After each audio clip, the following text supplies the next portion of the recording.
Islands. Cayman Pharmacy Group, with a location in West Bay and professional pharmacy at CTMH Doctors Hospital. The Cayman Pharmacy Group has a location for you just around the corner. Seaboard Marine, with over 35 shipping ports, find your shipping solution by calling 949-4977 or visit seaboardmarine.com for competitive rates. FIS MoneyGram, the safest and most convenient way to send money worldwide. MoneyGram, bringing you closer. Coca-Cola, available across the Cayman Islands from Tortuga distributors. Accept no substitutes. Taste the feeling with Coca-Cola. Brand Source Home Gallery, inspiring luxury. And Fidelity Bank. Fidelity, we're good for you. This is For the Record with Orrett Connor.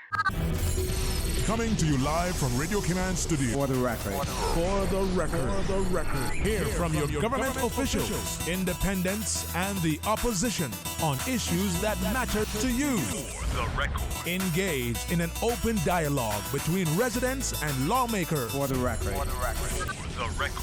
Informative, impartial, insightful. This is your talk show. 1-800-534-8255.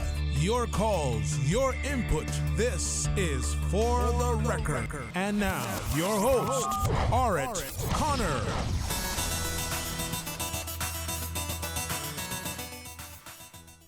Good morning and welcome to For the Record. Today is Friday, the 24th day of April 2020.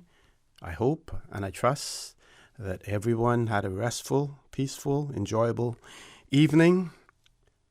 I see many of you on the roads of the Cayman Islands exercising either on your bikes, jogging, or walking as well. And I encourage you to continue to do that even when we get back to some semblance of normalcy here in the Cayman Islands as well. Keep yourselves fit, in good health as well. We also urge you to please be extremely careful on the roads as well, whether you're a cyclist, a pedestrian, whether you're operating any type of vehicle on the roads of the Cayman Islands. We urge you to be extremely cautious, because remember that the life you save may simply be your own. For those of you who have lost loved ones over the past few days, we want to sincerely extend our condolences to you, and we hope and we trust that your faith will help to carry you through these very challenging times. I just hope it's just my imagination, but we're seeing more and more deaths taking place over quite a short span, and none seem to be directly related to the COVID-19 virus. So again, we want to keep everyone in our prayers. These are very tense times, not only in the Cayman Islands, but throughout the world. They are worrying times as well, simply because it is difficult for us to predict what the whole outcome of this coronavirus, what the outcome will be eventually. So do whatever you can to relieve that stress, and just think of it that despite any economic, financial setbacks, that life must go on at the end of the day, and think of life as being precious, even if you don't have some of the worldly goods that you would want to have or that you may have had before as well. If you're celebrating a birthday today, we want to wish you a happy birthday as well. And if you're celebrating a wedding anniversary like Trudy and Roy Connolly, Trudy and Roy Connolly of Northside, they're celebrating 39 years of wedding bliss tomorrow as well. So we want to wish them a happy 39th wedding anniversary when it comes tomorrow. That is Trudy and Roy Connolly of Northside. Folks, I want to thank you for allowing Radio Cayman, and by extension For the Record, into your homes, into your vehicles, as you traverse the roads of the Cayman Islands, into your places of work, wherever that may be. I also want to remind you that For the Record is a show produced by the staff and the management of Radio Cayman, and it is geared towards keeping you abreast of issues as they arise and play out on the local, regional, and international scene. I am your host, Orrett Connor, and you're welcome to join me every Monday, Wednesday, and Friday from 7:30 a.m. until 10 a.m. During that period, our phone lines are always open.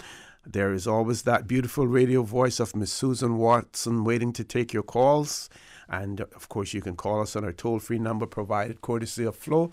That toll-free number is 1-800-534-8255. You can also call us on 949-8037 and 949-6990. Of course, if you don't like to talk on the telephone, you can email us at fortherecord, one word, fortherecord at candw.ky.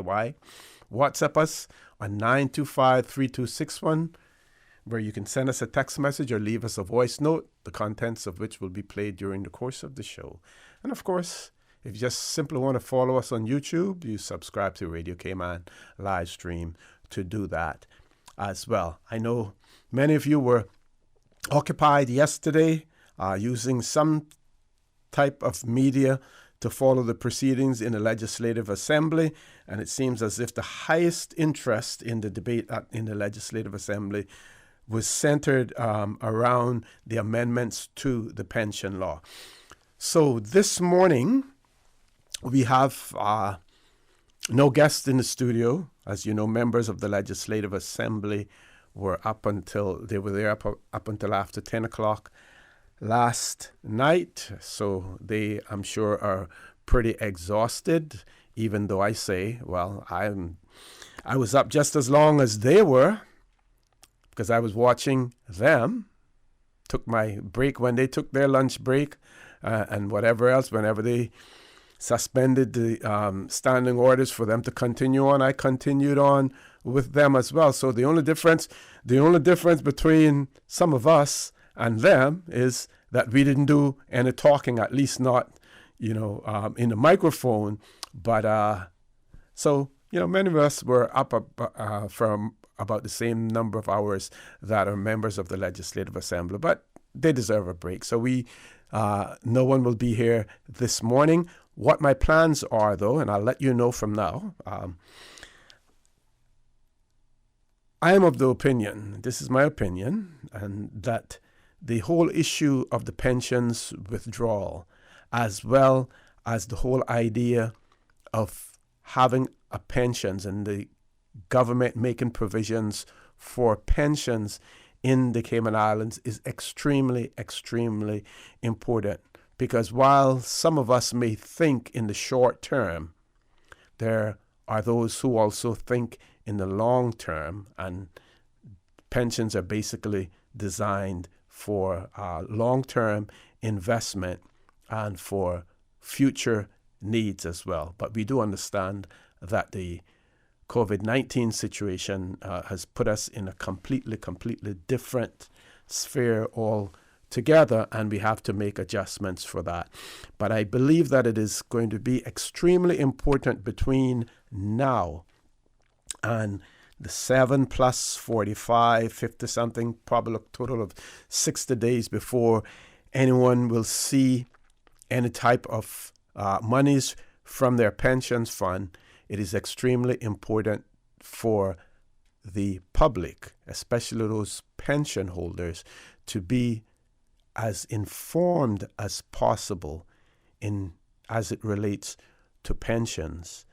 So this morning, my plans are after the 8 o'clock news, we're going to close the phone lines off. I have already made arrangements with Mr. Billy Adam, who is a strong advocate for pensions, very vociferous about it. When no one else was talking about pensions, Mr. Billy has always been talking about it. So I plan on having him on the phone line, along with Mr. Mario Ebanks, who is a former director for the pension office as well. So two persons who are in the know in relation to pensions here in the Cayman Islands. And it is The intention is to try to give you as much information as possible as it relates to pensions. We will go over the pensions law. I will share something with you a little bit later in terms of some of the questions and answers in relation to the National Pension Amendment Law 2016 as well. So those are our plans. So we will close the phone line off. The conversation between myself, Mr. Billy Adam, and Mr. Mario Ebanks will go on as long as we're able to generate that conversation, and hopefully we will generate some interest from our listeners as well. So those are the plans for the morning. Meanwhile, so many other things have been going on, and I will try to share those with you. You may have heard, if you were listening or watching the proceedings in the Legislative Assembly, you would have heard the Premier, Honorable Alden McLaughlin, mention the decision that was made in relation to overstay amnesty, and I will share that with you. And this press release says that given the uncertainty in coordinating air bridge and evacuation flights, an amnesty has been implemented with immediate effect against prosecution of persons for overstaying and will remain in effect until further notice. It goes on to say that Section 101 of the Customs and Border Control Law 2018 provides the Director of Customs and Border Control with powers to remove certain persons who are unlawfully in the islands, where those persons are not a Caymanian, a permanent resident, a work permit holder, nor the holder of a residency and employment rights certificate, a residency certificate for persons of independent means, or a holder of a student visa. So in essence, what it's basically saying, if you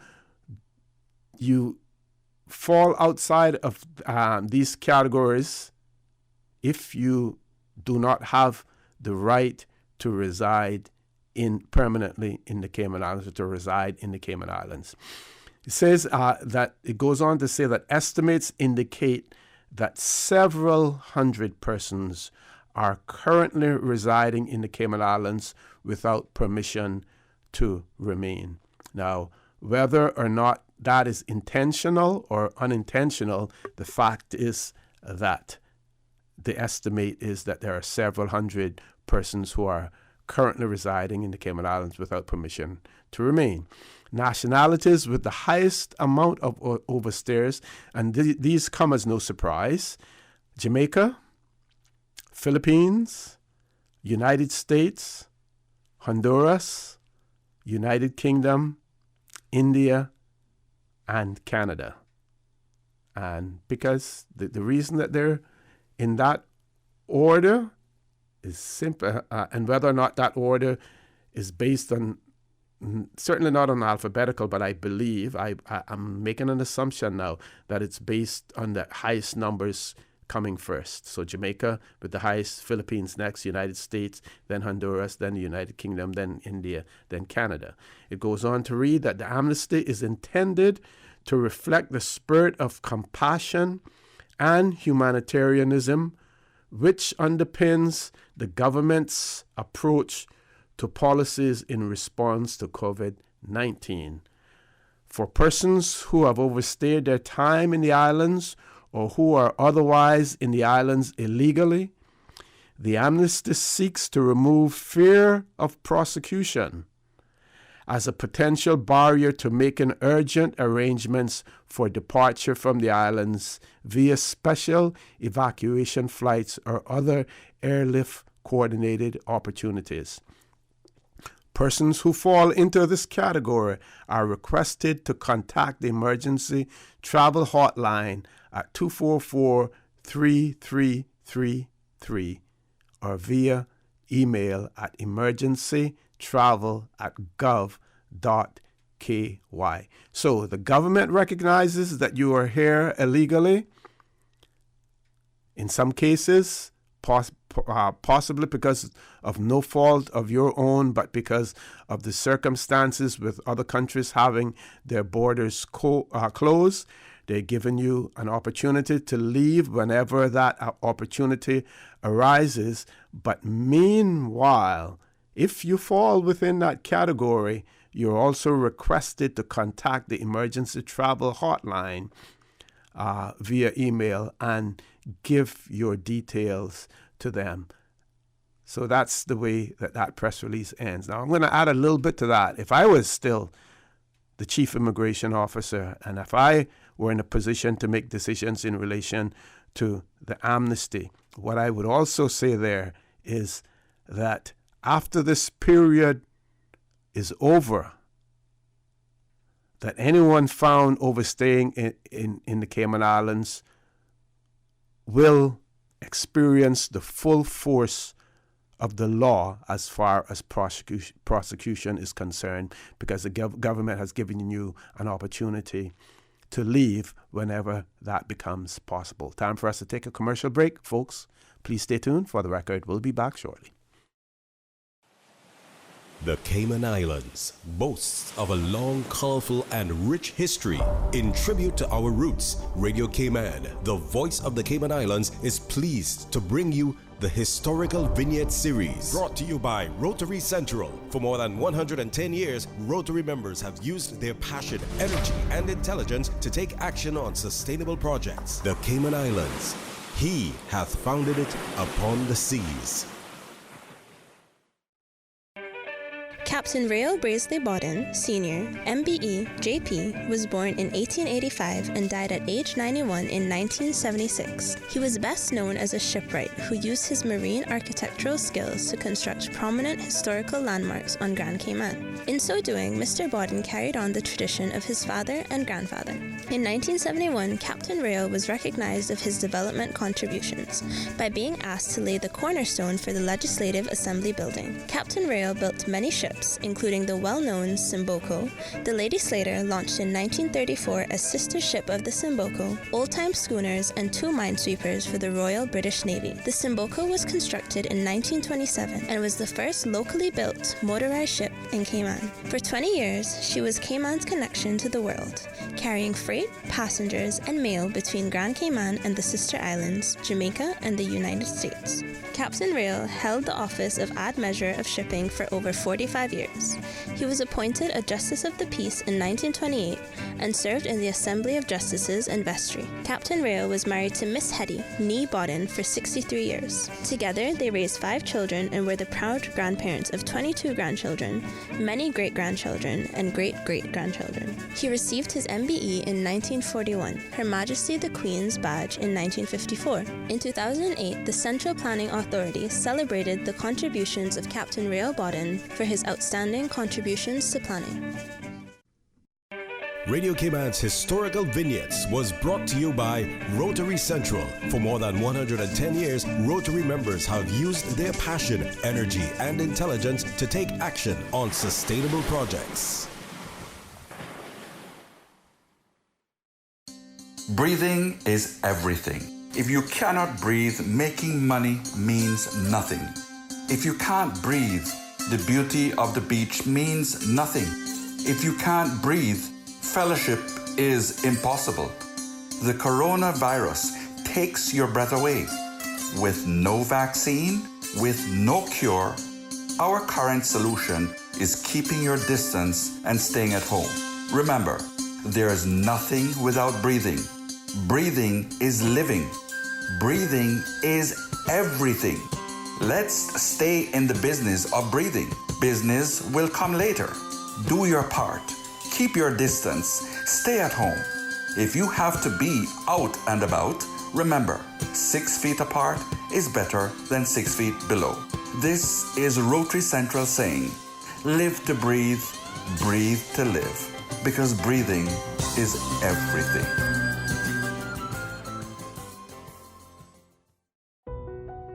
I remember playing at 7 Mile Beach as a boy, eating mango by the sea, learning how to snorkel. My mother, she worked so hard to provide for our family so that we could have those moments. Seeing her age has been tough. That strong, capable woman, now in need of daily support. It's my time to be strong for her. CTMH Doctors Hospital Pharmacy understands the importance of the careful decisions you make every day for your family.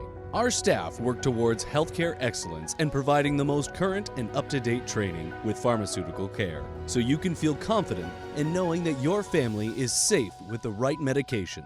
At CTMH Doctors Hospital Pharmacy, we take care of your health. A public service announcement from Radio Cayman. Coronavirus prevention tip. What is coronavirus? The novel coronavirus, COVID-19, is a new strain of coronavirus that has not been previously identified in humans. What are the symptoms? Common symptoms include respiratory symptoms of fever, cough, shortness of breath, breathing difficulties. In severe cases, coronavirus can cause pneumonia, severe acute respiratory syndrome, and kidney failure. How soon do symptoms occur? Symptoms occur 2 to 10 days after a person has been exposed. Is there a vaccine against coronavirus? Currently, there is no vaccine to protect against COVID-19. When a disease is new, it takes up to a few years for a new vaccine to be developed. For information, you can email questions to flu@hsa.ky or call one of the hotline numbers of 1-800-534-8600 or 947-3077. For the latest updates and information, please visit hsa.ky/coronavirus. At Seaboard Marine, customers often ask us questions about their shipments. I have various items coming from different suppliers that I need to ship to Cayman. Do you offer consolidation? Yes, Seaboard Marine offers consolidation for full and less than container loads. We can hold your packages at our Miami warehouse until everything arrives and ship it all in one go. And we have the best rates to Grand Cayman. Visit seaboardmarine.com for more information. Shipping shore to shore,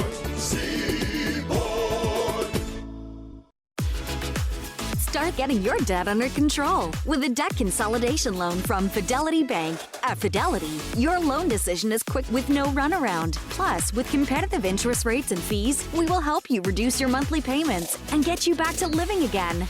Don't let the burden of overwhelming debt tie you down this year. Call Fidelity today and let's make it happen with a Fidelity Bank debt consolidation loan. Fidelity, we're good for you. Vamped Motors encourages everyone to stay home in compliance with our government's directives, which are absolutely critical to protect our islands from the coronavirus. In light of this, Vamped Motors will be closed until our Cayman Islands government gives us the all clear to return to work. Please, everyone, be safe and let's get through this together by staying apart. Sending money to your family overseas shouldn't be a full-day process. Stop waiting in lines. MoneyGram, the safest and most convenient way to send money worldwide, offering 3 convenient locations: Shedden Road, Baden Water Sports in West Bay, and at FIS BRAC Agency in Cayman Brac. MoneyGram by Financial Integrated Services. Visit fiscayman.com for more information on MoneyGram services. MoneyGram, bringing you closer. System 1 loaded. 1-800-534-8255. What is on your mind when it comes to the government, independence, and the opposition? Issues that matter to you. 1-800-534-8255. Waiting to hear from you. For the record. This is For the Record with Orrett Connor. Good morning and welcome back to For the Record. No guests in the studio, and after the 8 o'clock news, we will be joined by Mr. Billy Adam and Mr. Mario Ebanks, and we will be talking about the recent amendments to the pension law, as well as informing you and about the national pensions law in general, the provisions of it when it was introduced, why it was introduced, and everything else. But we have a caller. Let's go to the phone lines.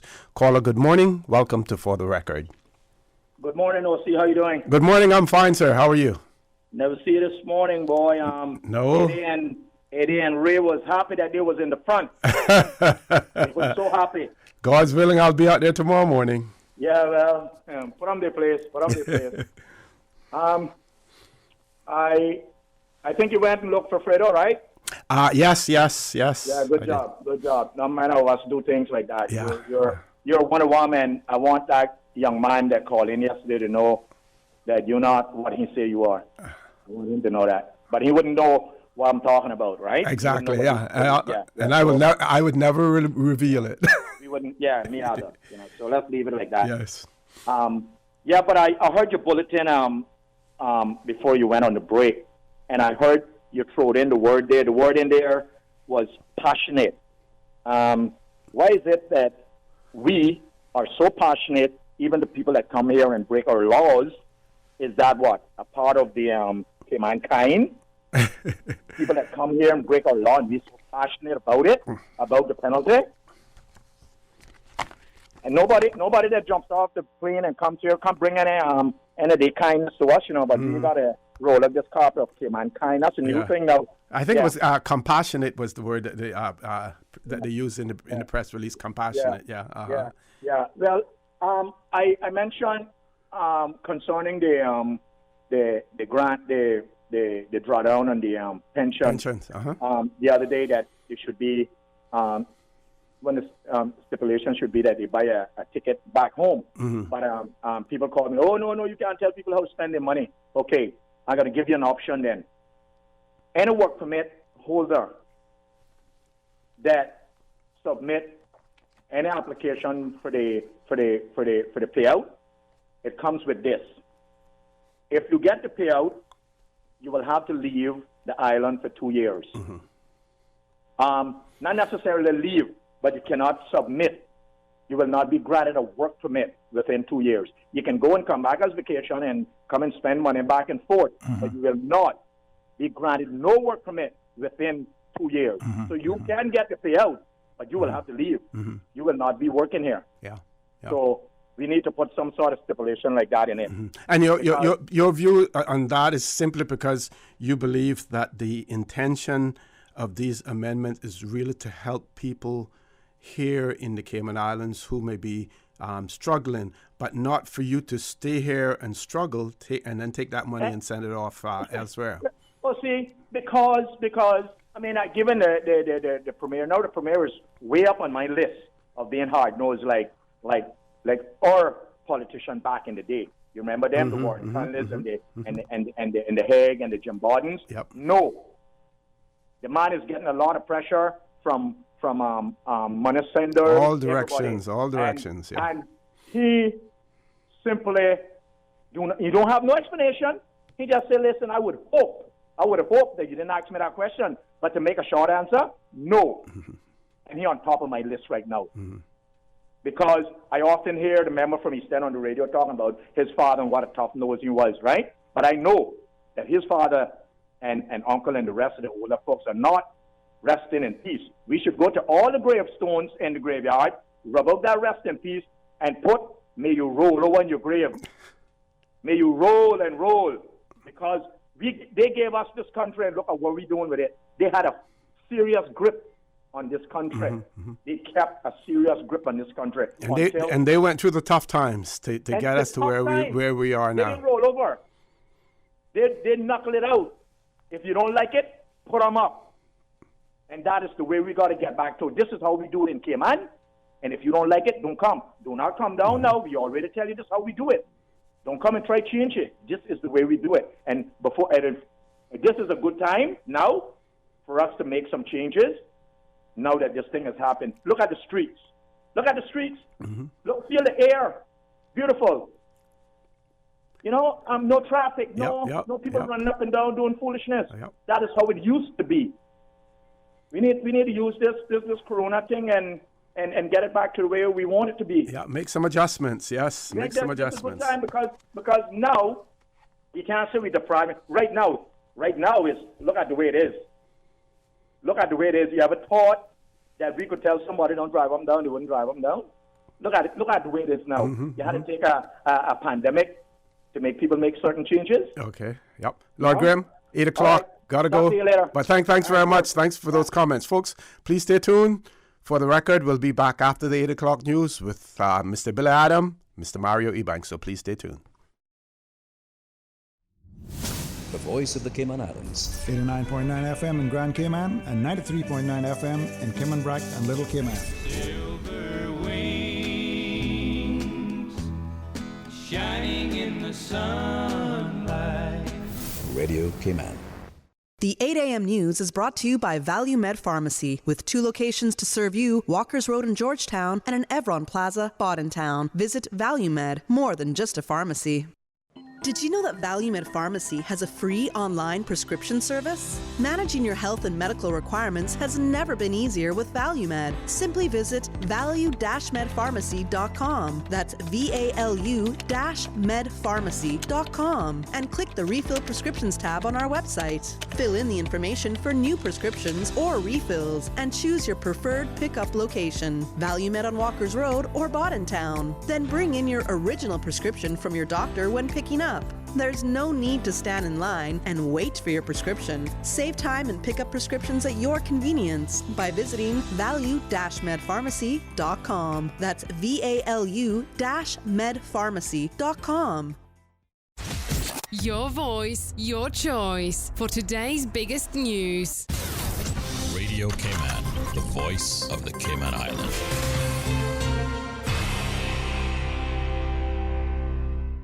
With your latest news, I'm Carsley Fuller. The Immigration Transition Amendment Bill is debated and given a second reading in Legislative Assembly on Thursday, which will help the local workforce in the face of the COVID-19 pandemic. We are all painfully aware of the various significant measures the government has taken, and that industry and indeed every man, woman, boy, and girl in Cayman has had to adjust to over the course of the past 5 or so weeks. Premier, the Honorable Alden McLaughlin, tabled the measures on Thursday, which will implement several new things, some of which have been planned for some time as part of immigration reform. One of the measures focuses on government's central clearinghouse for jobs, Jobs Cayman. Employers will be required by law to register a job vacancy on the Jobs Cayman online portal for 14 days before applying for a work permit. During the 14-day period, registered Caymanian job seekers can apply for the position through the portal, and the employer must give reasons why any Caymanian applicant was rejected. The Premier noted that regulations are also being brought to introduce new rules for advertising overseas to further protect Caymanians. Mr. McLaughlin says the amendments will also make it easier for businesses to sort out their work permit holders. Mr. Speaker, as a result of the closure of government offices, companies, businesses, and personal employers have not been able to apply for the grant or renewal of work permits. Similarly, those approaching the end of their term limit have also not been able to apply for permanent residence. I am pleased to say that business processes have been reworked. Changes to processes will allow work permit applications to be completed by email and processed electronically.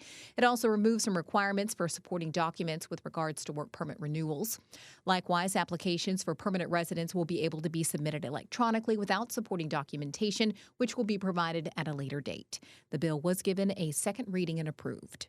A question posed to a panel of medical doctors recently was, what process has the HSA gone through in making sure that the hospital and the facility is ready for any COVID patients who may come in? Dr. Delroy Jefferson with the HSA says patients who would normally present would come into the HSA emergency room at Doctors Hospital or Health City. The patients, depending on their presentation, depending on the severity of their illness, would either be triaged and sent home if they're mildly ill, or if they are moderately ill, moderately ill meaning they need some form of support, hydration, or if they will be needing some oxygen therapy, they'll be kept into the hospital at one of the facilities. Initially, Dr. Jefferson says it's intended for these patients to be kept in the respiratory unit at the HSA, which currently has 5 beds but can go up to 7 if needed. Once the HSA is full, the patients will then be seen at Health City Hospital. Or we're looking into now, we're currently very advanced in setting up what we call an alternate health site, an alternate care site off campus. The patients who require ventilation, require more advanced ventilator support, these will be kept in the critical care unit. We currently have at the HSA a critical care unit that's capable of providing ventilation for 7 patients. But that can be expanded if needs be, because we have enough ventilators on island to support currently 36 patients. And there is some program going on now to get additional ventilators at the HSA. So far, Cayman has seen 66 positive coronavirus cases, with 11 patients admitted, 3 admitted to critical care facilities, 2 of whom were ventilated. In other news, police are investigating a Wednesday afternoon crash involving a dump truck. The Royal Cayman Islands Police Service says just before 12:15, they were called to a collision on Boddentown Road in Peace Bay involving a dump truck which was traveling westbound towards Georgetown and a sedan heading eastbound the opposite direction. The RCIPS says it's believed the dump truck drifted into the oncoming lane and collided with the sedan. The driver was trapped in the vehicle and extricated by officers from the fire service. He was then taken to the hospital and treated for serious but non-life-threatening injuries. And that's your latest news. I'm Carsley Fuller from Radio Cayman's newsroom. The 8 a.m. news is brought to you by Value Med Pharmacy, with 2 locations to serve you, Walkers Road in Georgetown and an Evron Plaza, Boddentown. Visit Value Med, more than just a pharmacy.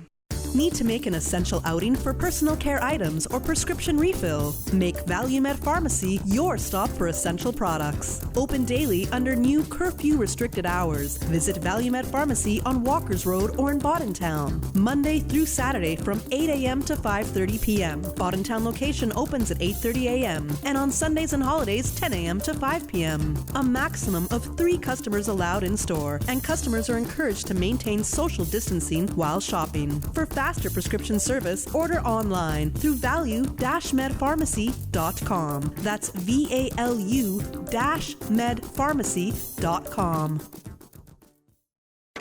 Stay in touch with Radio Cayman for the latest in news and information. Follow Radio Cayman on social media, Facebook, Instagram, Twitter. Download the Radio Cayman app or log on to our website, www.radiocayman.gov.ky. Radio Cayman, your voice, your choice, your radio.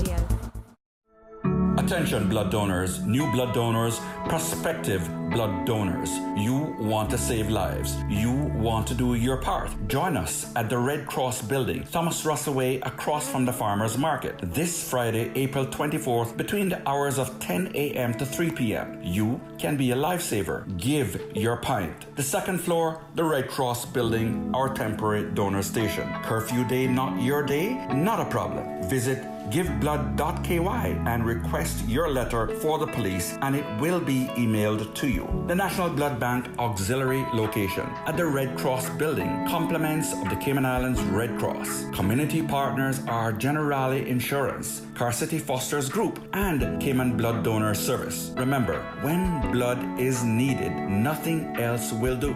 This message is courtesy of Rotary Club Central, supporting the National Blood Bank since 1999.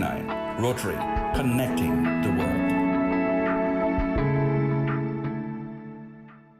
Home, which should be a haven, can even be less of a safe space during curfew if someone is experiencing child abuse. If you or anyone you know is being abused, help is nearby. For emergencies, call 911. They will redirect your call to the relevant agencies. For general guidelines and inquiries, call the Multi-Agency Safeguarding Hub, MASH, at 1-800-534-2273 or 945-0545. Alternatively, email mash@gov.ky.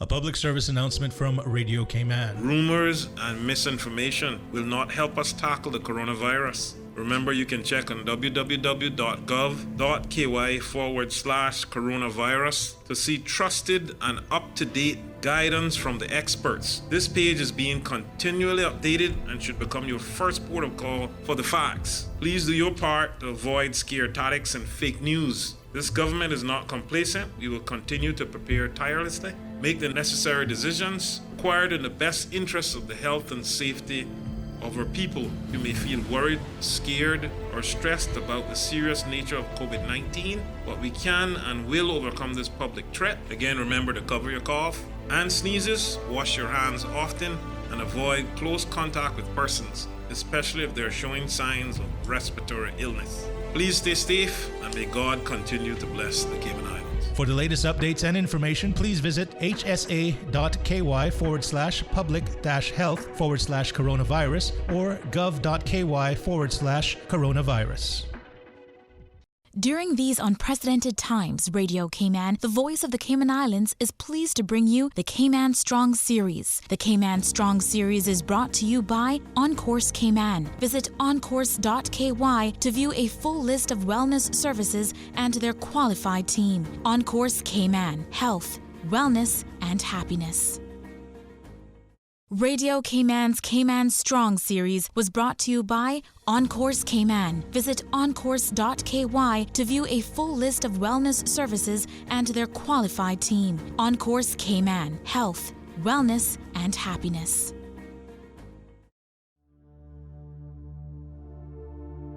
Change your thinking, change your life.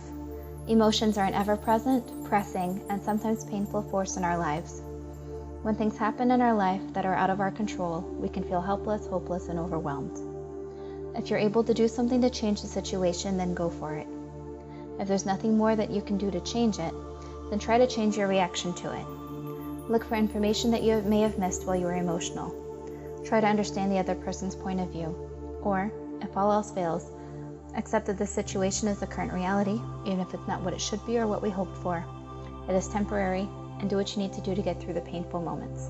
Breathe, pray, listen to music, or seek out support.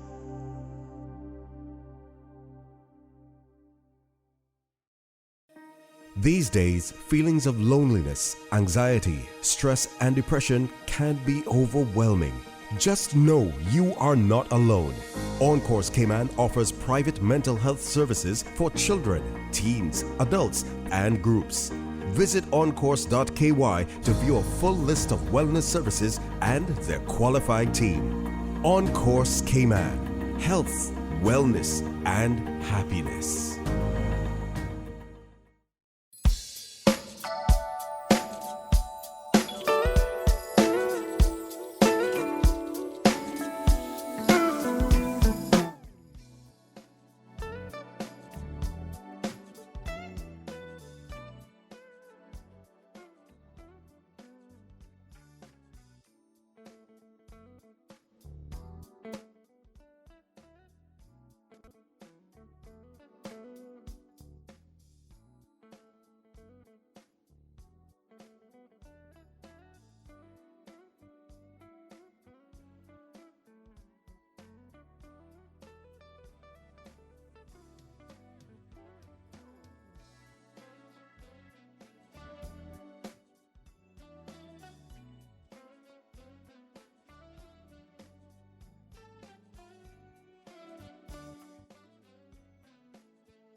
The traffic report is brought to you by Subway.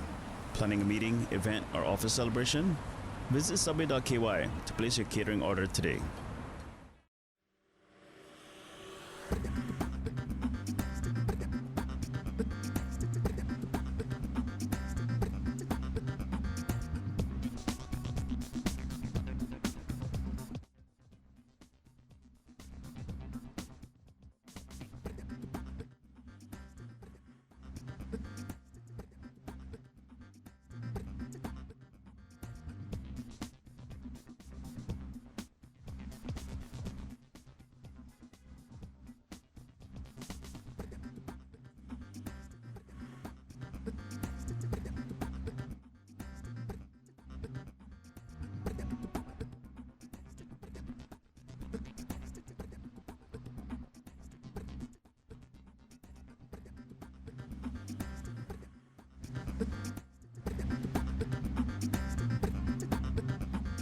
Subway is helping to keep Cayman safe by limiting store openings and hours, offering curbside pickup and delivery right to your door. With 3 locations currently open to serve you: Anderson Square in Georgetown, Centennial Towers in West Bay, and Countryside Shopping Village in Savannah. Subway is open from 7 a.m. to 6 p.m. on soft curfew days. Free delivery for orders with a minimum $20 purchase. Delivery times only from 10 a.m. until 3 p.m. Subway, helping you to enjoy your favorite foods in the safest way possible. The traffic report is brought to you by Subway. Planning a meeting, event, or office celebration? Visit subway.ky to place your catering order today. Bring a little bit of luck to your house with Lucky Slice from America. Burgers, steak, and the all-day American breakfast. From Europe, fish and chips, pizza and crepes. And from Asia, sushi. Breakfast, lunch, or dinner, 7 days a week, delivery or pickup, 10 a.m. to 10 p.m. In these difficult times, we can all use a little bit of luck. Keep calm and stay lucky. Minimize contact. Make your credit card payment by phone. Pay only for food. No delivery fee. No service charge. Certain restrictions apply. Call Lucky Slice Pizza to place your delivery order now. 949-3456. Order from Cayman Creperie, Mojo Sushi, and Lucky Slice Pizza. Call 949-3456. Do you have questions about your water service? We've got the answer. Keep up to date with what's happening at the Water Authority by checking our website, waterauthority.ky. You can also stay up to date by following our Facebook, Instagram, and Twitter page. A public service announcement from Radio Cayman. Coronavirus prevention tips. Advice for vulnerable people. Extra steps you can take to avoid COVID-19. If you have a chronic illness such as respiratory disease, diabetes, heart disease, COPD, hypertension, or cancer, or are elderly, over 60, or have a compromised immune system, you can further protect yourself with extra precautionary steps in addition to prevention tips. Remember, you are supported. Call the HSA helpline on 1-800-534-8600 or 947-3077 if you have any questions. For the latest updates and information, please visit hsa.ky/public-health/coronavirus or gov.ky/coronavirus. For the record, with Orrett Connor. Initiating system. For information that matters. For the record, with Orrett Connor. Continues right now on Radio Cayman. Good morning and welcome back to For the Record. I want to remind our listeners that our phone lines have been closed off. We're going to be having a discussion with Mr. Billy Adam and Mr. Mario Ebanks in relation to the National Pensions Law. We're going to talk about the recent amendment to the pension law that was approved by our Legislative Assembly yesterday and is expected to then be conveyed to the governor for his assent. Once the governor's assent has been received, then it will, of course, be gazetted and it then becomes law. So I want to remind you that the phone lines are closed, but if you have any questions in relation to the pensions, you can call us on our WhatsApp number, 925. Leave us a voice note or send us a text message, or 925-3261, or you can email us at fortherecord, one word, fortherecord at candw.ky, 925-3261, voice note or text, but preferably text as well. So before I go to my two guests, and I'm going to have them introduce themselves and tell us, what their interest is in or activities have been involved surrounding the National Pensions Law. But before I do that, I would direct you to the Department of Labor and Pensions as the National Pensions Amendment Law 2016 information and frequently asked questions for employers and employees. And it gives a brief history here. And before I speak to my guests, question and answer. 1. Why has the National Pensions Law 2012 revision been amended? And it points that this gives you a little history of the National Pensions Law. It says the National Pension Law, which governs private sector pensions, was initially implemented in 1998. So it's a relatively young pensions scheme that we have put in place for private pensions. In recent years, specifically 2010 and 2011, there have been amendments to the National Pensions Law focused on specific areas. The most recent amendments that have been made to the National Pensions Law are the first substantive revisions of this law since its introduction, or at that time it was over 15 years ago, so something like pretty close to, going close to 20 years now or more. It says the revisions align the National Pensions Law with the Organization of Labor and Pension Services in the Cayman Islands by including in legislation the establishment of the Department of Labor and Pensions.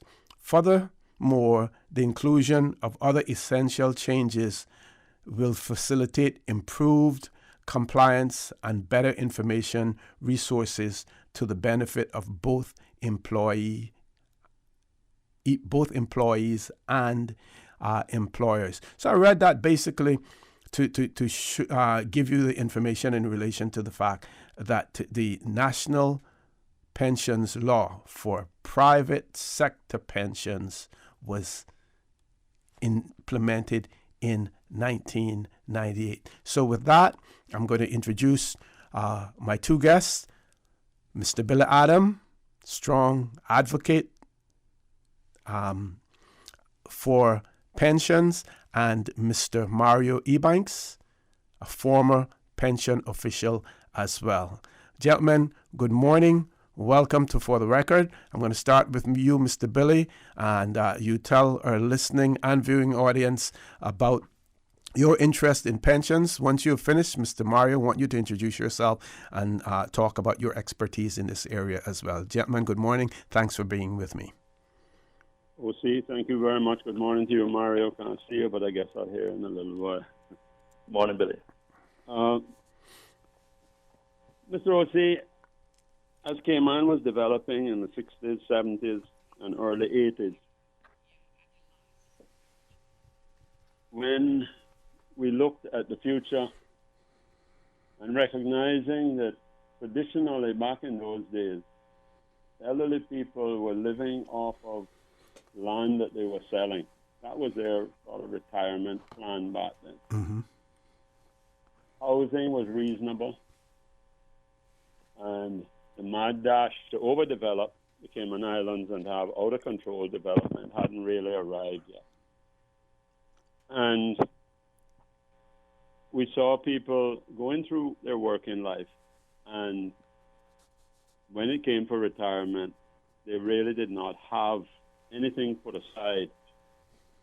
We saw the growing numbers of people that were starting to go to politicians for their daily needs in elderly life, and the development of what is now the genesis has now become the NAU. And I can remember back then, Miss Hilton, who was the lady that was in social services. Miss Joyce Hilton, yes. Joyce, yes, Miss Joyce. In conversations with her, she also brought forward and to our attention the growing need and how the government at that time started to give some funds out to people. And she said she felt so badly for people because we were people that were so great. I don't want to use the word pride because that's not a good word to use if you look at the definition of pride. But they came from a background of self-sufficiency mentally. And many a time, she said, when she would go to offer the government's assistance, these people would be in tears. They wouldn't want to accept it because the realities of life had reached them. And that the later years of life, they couldn't work, they couldn't go out, but they had very little on which to live. And nothing had been put to one side for them for those years. And we got to talking amongst different people in business and that health insurance and pensions were two things that we saw as the community developed that we're going to need to have, and that we should start to understand what pensions was throughout the world. Cayman, you might have to remember, that back in the 60s, there was only one bank here, one little small bank building. Cayman was way behind Jamaica, Bermuda, Bahamas, and a lot of these other colonies in the development of a lot of these things.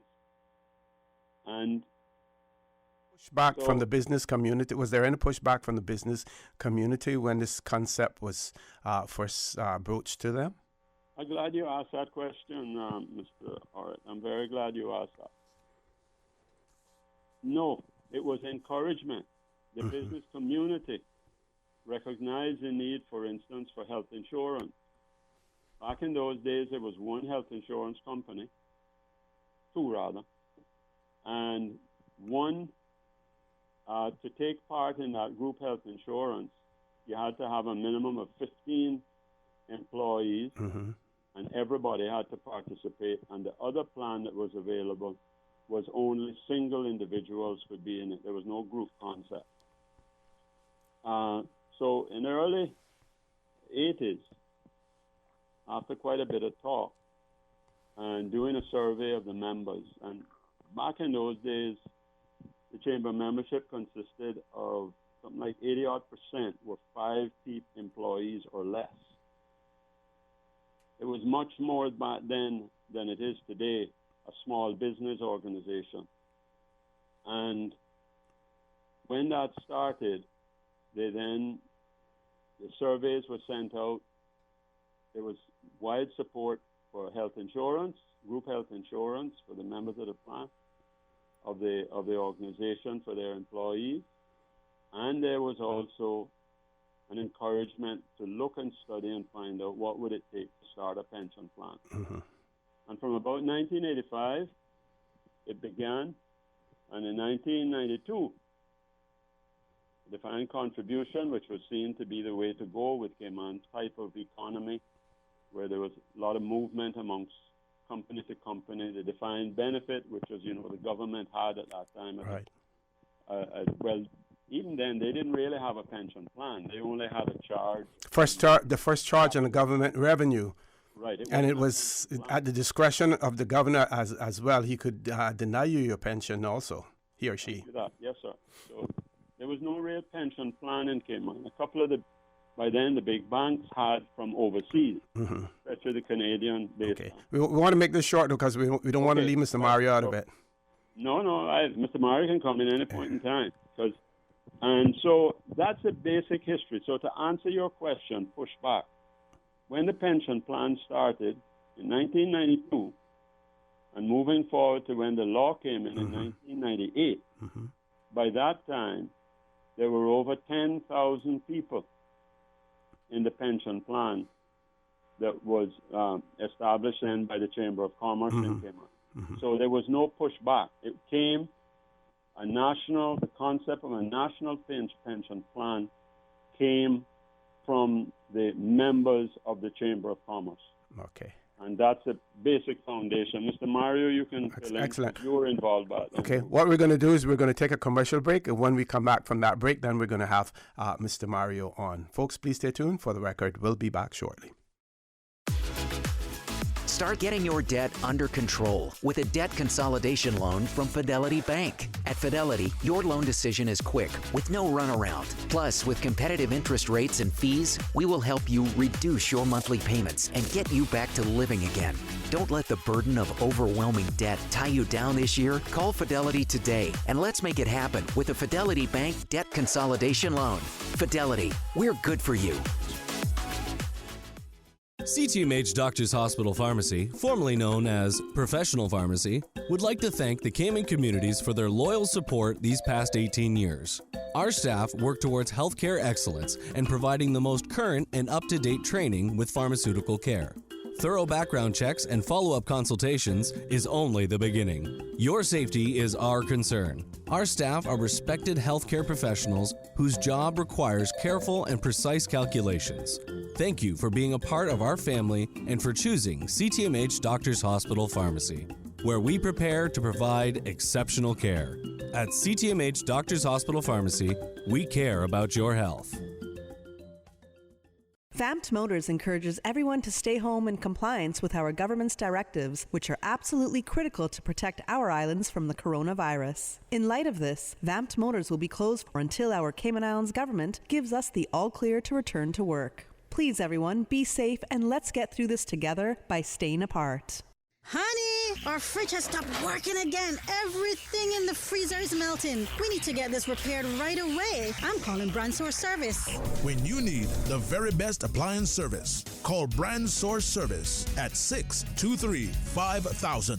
Offering service and installation of all brands and models of appliances. Brand Source Service is Cayman's source for appliance parts and repairs, with qualified and experienced technicians and the island's largest stock of appliance parts. Brand Source Service will have your repair completed in a flash. So, whatever the problem is, call the experts at 623-5000. Brand Source Service, Dorsey Drive, Industrial Park. Telephone 623-5000. A public service announcement from Radio Cayman. You're pressing for everyone to use their good conscience. Don't be selfish in respecting the suggested distance of 6 feet and the washing of hands constantly. Please check on your neighbors and especially our elderly. Also, persons who have chronic lung disease, diabetes, bronchitis, cancer, or asthma. Check on your family members and isolate them soonest as possible. I ask those persons who smoke until it's clear, please do not put anything in your lungs that are not natural. You may well be increasing your risks. This includes vaping. Self-isolation is very important for our country's ability to bounce back quickly to some normalcy. This disease is not prejudice. For the latest updates and information, please visit hsa.ky/public-health/coronavirus or gov.ky/coronavirus. System 1 loaded. 1-800-534-8255. What is on your mind when it comes to the government, independence, and the opposition? Issues that matter to you. 1-800-534-8255. Waiting to hear from you. For the Record. This is For the Record with Orrett Connor. Good morning and welcome back to For the Record. We're discussing the National Pensions scheme here in the Cayman Islands. That discussion has taken place with a strong advocate for pensions, a former businessman himself, Mr. Billy Adam, and Mr. Mario Ebanks, who has had a stellar career inside and outside of government as well. Mr. Mario, good morning, sir. Welcome to For the Record. Tell our listeners, about your career, your involvement with the pensions, and give us your take on things. Thank you very much, Mr. Ossie. Good morning to you and to Mr. Billy and to all of our listeners here and worldwide. And Mr. Ossie, first of all, I want to thank you for having the foresight to pull together this short, probably initial public education panel. Yeah, I did that between Lower Valley and Radio Cayman station this morning. Good thinking, good leadership skills right there. But thanks very much for doing it. I think it's very important. And I also am honored to be on with Mr. Billy Adam, who is, I regard as the father of pensions and health insurance in the Cayman Islands, in many respects, definitely pensions. Mr. Billy talked about a little bit of history in the 60s and 70s. Let me just talk very briefly about a little bit of 1980s and 90s history in terms of pension. I'm going to go into just a little bit of history, and then we go into the main meat that you want to talk about this morning. But in the late 80s, I became the manager of the Chamber of Commerce. You may remember that. Yes. And during that time, the discussion of pensions was pretty much had been maturing, as Billy mentioned, Mr. Billy Adam mentioned. And at that time, the Honorable Benson O.E. Banks was the minister responsible for health and social services, and he brought forward a proposal called KISS, CISS, Cayman Islands Social Security. That was heavily objected to by the business community, and it died a death. I think in the 1988 election, it probably after that it got shelved. But then the Honorable Ezra Miller then became the Minister for Health and Social Services after the 1988 election, and he did a little revision to it and brought something back out.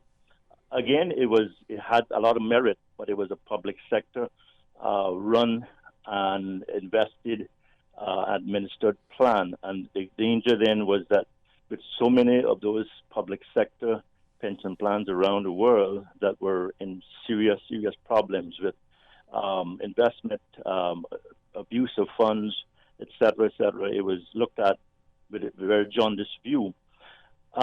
So between the 80s and early 90s, we had discussion about the public sector role. I moved on, and in the early 90s, I joined the Ministry of Community Development as the assistant, they call senior assistant permanent secretary, which is now deputy chief officer, and under the Honorable McKeever Bush, who was Minister for Community Development in those days. Yes. And one of his, and he was also the father, and Mr. Ezra was the father of the labour law in the Cayman Islands. And one of the things that he and I shared a lot about was the whole issue of pensions and training and all those kind of very, very important nation building issues. So he then, and the government at the time, put together a committee called the Pension Plan Advisory Committee, comprising public sector representatives, but a whole host of representatives from the private sector, all industries, construction, finance, tourism, water sports, restaurants. Billy will remember all the times that we had meeting nights and weekends, and with Billy being in the room, we had to carry a lunch and dinner and everything else to the meeting. But so we were able to then put together the framework. We used a consultant out of Canada and elsewhere to help us, and Towers Perrin was involved as well to help us develop the legislation, national pensions law, and the regulations. A humongous piece of work was done in a short time, probably about 2 years or so. And we came up then with the proposals. It went to then the Executive Council, and it was taken to the House and passed. And there's some history there which I wouldn't go into in terms of the law being passed, but then it being suspended and then repolished and brought back out. But anyway, in 1997-98, the National Pension Law and Regulations were passed, and the members who are in the House now, who was there then, including Mr. McKeever Bush, Mr. Tony Eden, Anthony Eden, and also Ms. Juliana O'Connor. So that was the passage of the law. Now, then, as you all remember, Mr. O.C., in the mid 2012, 2012, I joined the National Pensions Office as Director of Labour and Pensions, and then during that time I was also acting as Superintendent of Pensions. And so I came full circle because we were involved in setting up the law, and now I was also in charge of administering it. And It was a wonderful opportunity and a wonderful time there in that role. Very, very difficult, as you recall, and we had a lot of discussion, but we were able to put together and trying to implement the law, because for many years, and this is what people need to understand, for many years we passed the law and regulation, but we did not have the resources, the enforcement, the technology, i.e. the computer systems to properly manage the law, and in many cases the political will to also enforce and prosecute. So, and we had economic downturns locally and globally, and all that put into a big pot and mixed into all kinds of implications, and some have been positive and some have been negative. Now, I also want to say and give credit to people, and I'll soon wind up my introduction. Sure. Give credit to people like organizations like Cable and Wireless, Barclays Bank, Bank of Nova Scotia, and others who, long before the pension legislation came into force in 1997-98, they had very, very good pension plans, provident funds, and in many cases, those organizations didn't require the employees to pay anything into it, as government done here as well, because those were defined benefit plans that was part of the sort of compensation package. In those days, it was a kind of a different mentality. But going back then to the 2012-2015 era, we were able to pull together the resources, try to do the best we could look at some administrative enhancements, look at getting the National Pension Board more active and engaged, and try to get a lot of backlog done in terms of cases that were delinquent and arrears, and relations between the National Pensions Office and the pension administrators. And then you mentioned a while ago in your introduction the 2016 National Pension Law Amendment. Yes. Those were as a result of a lot of work that we did years before that. And it is interesting that even though there was a humongous effort to put in place a comprehensive reform to the National Pensions Law, not all of those amendments were actually implemented. As a matter of fact, some are still pending, and the most important being the investment regulations are still not implemented and still being discussed and still being kicked around the table in terms of input. So that's some of my history in terms of where we have been and where we have gone. And I certainly want to say that right now I am also serving as a trustee on the Chamber of Commerce pension plan. Okay. And been serving for a couple of years in view of my previous role as a private sector employer and employee, and also my present organization is a member of the Chamber, and so as a result of that, the Chamber asked me to represent them on the trustees, which is a voluntary unpaid role, trustees of the pension plan. And so some of the work is continuing. That's why I've been pretty much at the forefront of some discussion and thought leadership around these recent amendments in the last couple of days. Excellent. And now I'm going to throw this out to both of you. It seems as if we have about 9 private sector schemes in the Cayman Islands. For a population of our size, do we need so many? Let me just jump on that one first, and then I know that Mr. Billy will come in with more technical details. But there, the thing about it is that we have a system where government sets the legislation and allows the private sector to provide the service. And so what was done at the initial stages is putting together legislation. We pretty much set the rules in the law as to who can qualify to be an administrator, what the structure is in terms of having an administrator, having the corporate governance, which is the trustees or the corporate trust, and the administrator. Then you have the investment providers and whatnot. But we couldn't limit the amount because that would have been another storm in a teacup in terms of being not allowing competition. Yeah, choosing winners and losers. Yeah, exactly. So there's certainly during my time as superintendent, we did see some weaknesses in some of them, which we tried to address. And so it is possible that perhaps 2 or 3 of the smaller ones could be subsumed into larger ones if you have the proper system in place, and so you have perhaps greater efficiency in terms of investment performance, providing that you have the enforcement and the commitment and the financial literacy involved by all concerned. So it could be less, but I do have another suggestion down the line, which I'll talk to you about if we get to it. Excellent. But the fact is that the big plans are the Chamber Pension Plan. They have about I think about 18,000 members, I believe. And then you have Silver Thatch, roughly the same. And you have Fidelity, the Cayman National Pension Plan. You have Britcay, and you have the BAF. I think those are the main ones that we have. Now you have some smaller ones that operate, but the multi-employer ones are those big ones that I just mentioned. Excellent.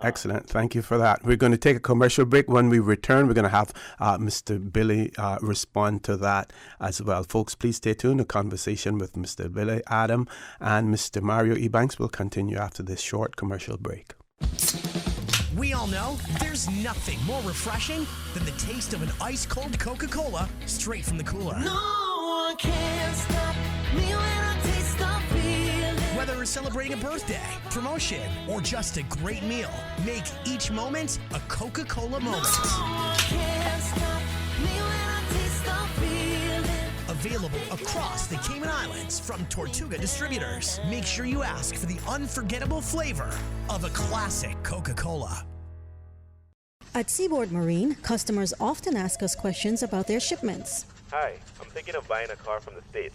Which port do you ship out of? Hi, we ship out of Miami, Houston, and Brooklyn. Just let us know your port of choice and we can provide you with a quotation and answer any questions you may have on insuring and protecting your vehicle during its journey. Shipping shore to shore, Seaboard. Insurance is complicated. Make your life easier and better protected with comprehensive financial solutions from FIS Insurance Brokers with plans from life, health, property insurance, motor, public liability, and professional liability insurance. Whether you're protecting your family or your business, leave nothing to chance. Understand your options and protect yourself for the future. Speak to your FIS Insurance Broker agent today, located on Shedden Road by MoneyGram, or call 623-5616. Hello, Cayman. I'm Quincy Brown. Anybody else getting mixed up with all these new coronavirus terms? Me too. But guess what? I've watched the press conferences and I've read the press releases and I've seen all the social media posts. Look here, I can help you out. Shelter in place. Stay home. Stay out of Johnny Public. Una got it now?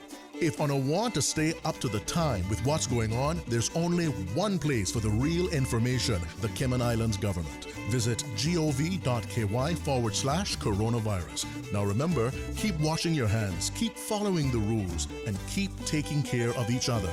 Saving lives is Caymankind. For the record, with Orrett Connor. Initiating system. For information that matter. For the record, with Orrett Connor. Continues right now on Radio Cayman. Good morning and welcome back to For the Record. We're talking with Mr. Billy Adam and Mr. Mario Ebanks. The discussion is about the national pensions law in the Cayman Islands that relates to the private sector, not the public sector. The government has its own public service pensions law and administrator, the Public Pensions Board established for that. So we're going to have Mr. Billy speak to the need to have so many pension providers in the private sector. And then, gentlemen, what we want to talk about after that, if you can take mental note or otherwise, the either lack of or the confidence that the general public has in the administration of these funds, and how do we go about getting a better understanding of that. And then later on, we're going to go to the present situation and talk about the measures that were taken in the Legislative Assembly yesterday. And in talking about that, I want you also to give your take on exactly what are pensions designed to do as well. So, Mr. Billy, let's hear from you first in relation to the number of providers we have in the private sector. So, thank you, sir. Thank you again.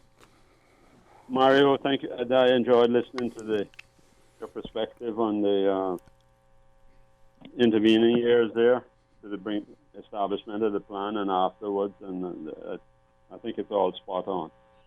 Thank you, sir. You know, democracy is something that is new in the colonies, new in the world in many respects. Because for democracy to work, the people that are in that system, be it a pension system or be it a governance system, the people have to be involved. Democracy is not a spectator sport. You have to be on the field. You have to be out there. You have to participate. Otherwise, you end up with dictatorship system, whether it's group dictatorship or single-person dictatorship nonetheless, where the decisions are made for the people by other than the people. It's made by a select few. When the pension law was drafted, Section 2, it says that this law is for the establishment and maintenance of pension plans for for the benefit of employees in the islands.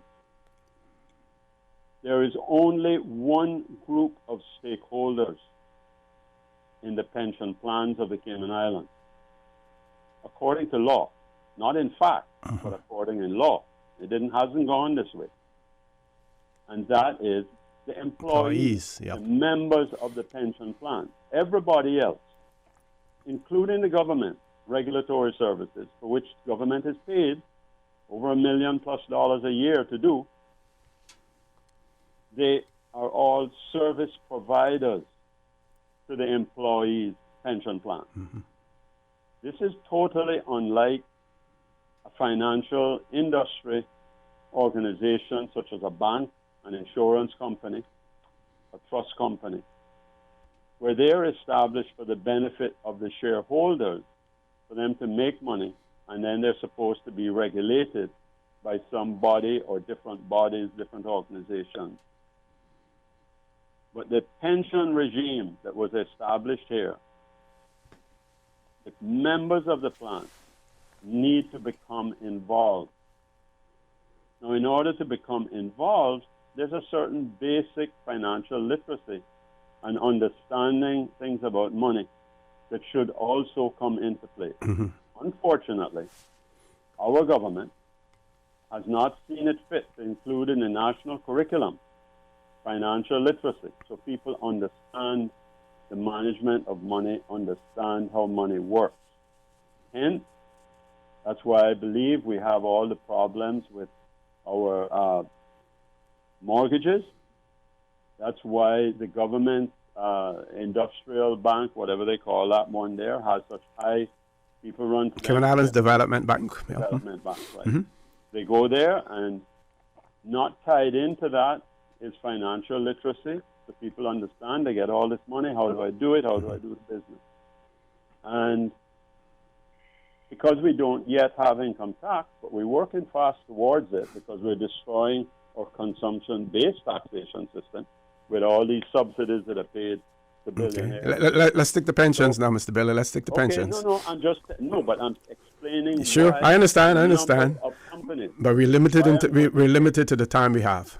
If we had, or people, the members and employees understanding, then we would not have the number of companies. Got you. Because what has happened is people jump from the frying pan into the fire because they then leave one plan because they see it is not member-centric. The central focus is not on the members. You have certain aspects, certain companies providing services. And unfortunately, the regulatory agency, the National Pension Office, a lot of times does not really view the member as the most important player in that. And the members don't assert the power that they have. And when they have the annual general meetings for pension plans, you take the Chamber Pension Plan, 18,000 people. Most of the time, if you can get 10 to 15 people to come out to a members' meeting, it used to be a lot more, but they felt that it was a waste of time because the members' views. So that's why we have ended up, Mr. O.C., I believe, with a lot of other pension plans. Okay. And so they jump from the frying pan into the fire. Okay. Now, one of the refrains that we hear, and yesterday in watching the debate on government TV and the comments that are being made by many people who were watching and sharing their views, it seems as if people are looking, when those that do get statements in terms of their account, and because of the volatility of the market and the way that their investments are placed, sometimes they're losing, sometimes they're gaining. How do we go about explaining to people that when it comes to pensions investment, that you're in it for the long haul? It's not day trading, Mr. Mario. That's a very good point, Mr. Osik. Thanks for bringing that up. The thing we have to think about or recognize is that pensions is long term, right? We're talking about retirement. This is retirement planning. So the earlier you start, the better you're going to be able to sustain any peaks or valleys in the global market. Now, I want to talk about later on about people talking about investing the money in the Cayman Islands, which is another huge topic. So for example, in the last 2 years, there's been a huge. The market has been going over the top. I mean, it's just it was really everybody was saying there's going to be a time for a correction. We didn't think it would be a coronavirus correction, but but these funds are actually. The law, the National Pensions Law and the investment regulations in particular, specify the asset allocations that each pension plan have to maintain, and those are to be done on a monthly basis by law, and it has to be reported on, and you cannot really go beyond that asset allocation. Do you think they're fair and they reflect the current economic situation and what the wider market is doing in terms of investments? Well, what's happening is that there's been some agitation for decades now since the law was passed, but in the last 10, 15 years about reviewing those investment regulations and letting them be a little bit more robust and agile as opposed to prescriptive. And Billy and the others remember that the reason that we made them very conservative to start with is that we didn't want people to start to play around with all kinds of equities and debt and junk bonds and stuff, and end up people holding a bunch of junk in their portfolios, and they want to redeem them. So we went very conservative. But pensions is long term, right? And in the last couple of years, plans have shown tremendous growth. I mean, the Chamber Pension Plan, in particular, one of their metrics is the MCSI World Index, which is the index of all funds, and the Chamber Pension Plan was overperforming, and for the most part, the MCSI index, and other plans as well. But of course, this particular virus has caused such an impact that in March we've seen quite a bit of downturn. It's starting to recover a bit in April, and hopefully with all of the stimulus packages and whatnot, the markets will stabilize. But if people start to panic and look at a downturn and say, oh my God, I'm going to have to get out pensions and do something else, then they're not thinking correct. Because pensions is not a bank account that you can dip into and take out. It is a long-term commitment. It's for your golden years, and you have to be able to sustain the valleys in that trend line. Yes. And also you have to make sure that your investment managers and those are mixing your portfolio so that you can, depending on your needs to be aggressive based on your age or more conservative based on being more mature, they do that based on your particular needs, as you said, Mr. Wissi. But could I just go back to the point about confidence? Okay, we're gonna come to that. I'm sorry to interrupt you, Mr. Mario, but we reached the top of the hour for our headline news. We have 1 minute. I don't know if you can cover it in 1 minute, Ms. Susan says. You can't. Okay. Very quickly, I'll read one question that I have from one of our listeners, and you can think about that, and we can answer that when we return. It says, "Good morning, Mr. Billy and Mr. Mario. Please, may we have your expressed thoughts on registered construction companies on the island? They are yanking money from workers and not paying the money into their pensions." So when we return from our headline news at 9 o'clock, I'd like you to answer that query that one of our listeners has. Folks, please stay tuned. For the record, we'll be back shortly. From district to district, moving through the waters to Cayman Brac and Little Cayman. Your station, your voice. All things Cayman. One radio, many people. This is home. Radio Cayman in the Cayman Islands. Today's biggest news. Radio Cayman. It's only 2 species that we have on the island. Generations present. Your voice, your choice. For today's biggest news. Access. Local, regional, international, this is headlines from Radio Cayman's newsroom team. Today's biggest news. The House assents to amendments brought by government to the immigration law to provide for changed workforce needs brought about by the restrictions imposed in response to combating COVID-19. At the sitting of Legislative Assembly on Thursday, the Premier, the Honourable Alden McLaughlin, introduced the Immigration Transition Amendment Bill, noting the, quote, very significant impact that the shelter-in-place protocols have put on businesses and employees, with normalcy still some time away. The United Kingdom is widening access to coronavirus testing, but the government website struggles to meet demands. U.S. President Donald Trump has suggested injecting disinfectant as treatment, a highly dangerous idea that has sparked outcry from medics. Most Muslims will observe the holy month of Ramadan by fasting under lockdown, but clerics in some countries have pushed back. South Africa is to ease lockdown restrictions from May 1st. Some businesses and schools are set to reopen. And European Union leaders agreed to inject billions of euros of emergency aid into Europe's struggling economies. Those are your headlines. I'm Karsley Fuller.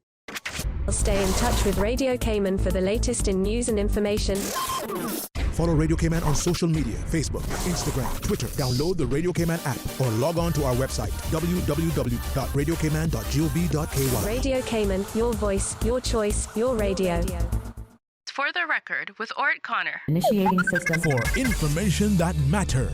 For the Record with Orrett Connor. Continues right now on Radio Cayman.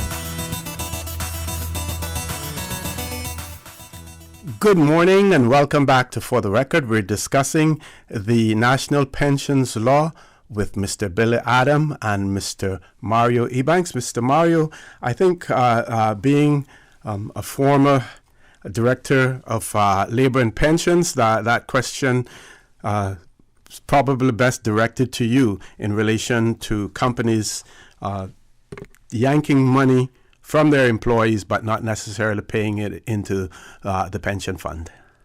I'm happy to take it, Mr. O.C. I know Billy is probably biting at the as well, but I can only say this to start with, that there was a former complaints commissioner. Her name is Miss Nicola Williams. Nicola Williams. Nicola Williams, yes.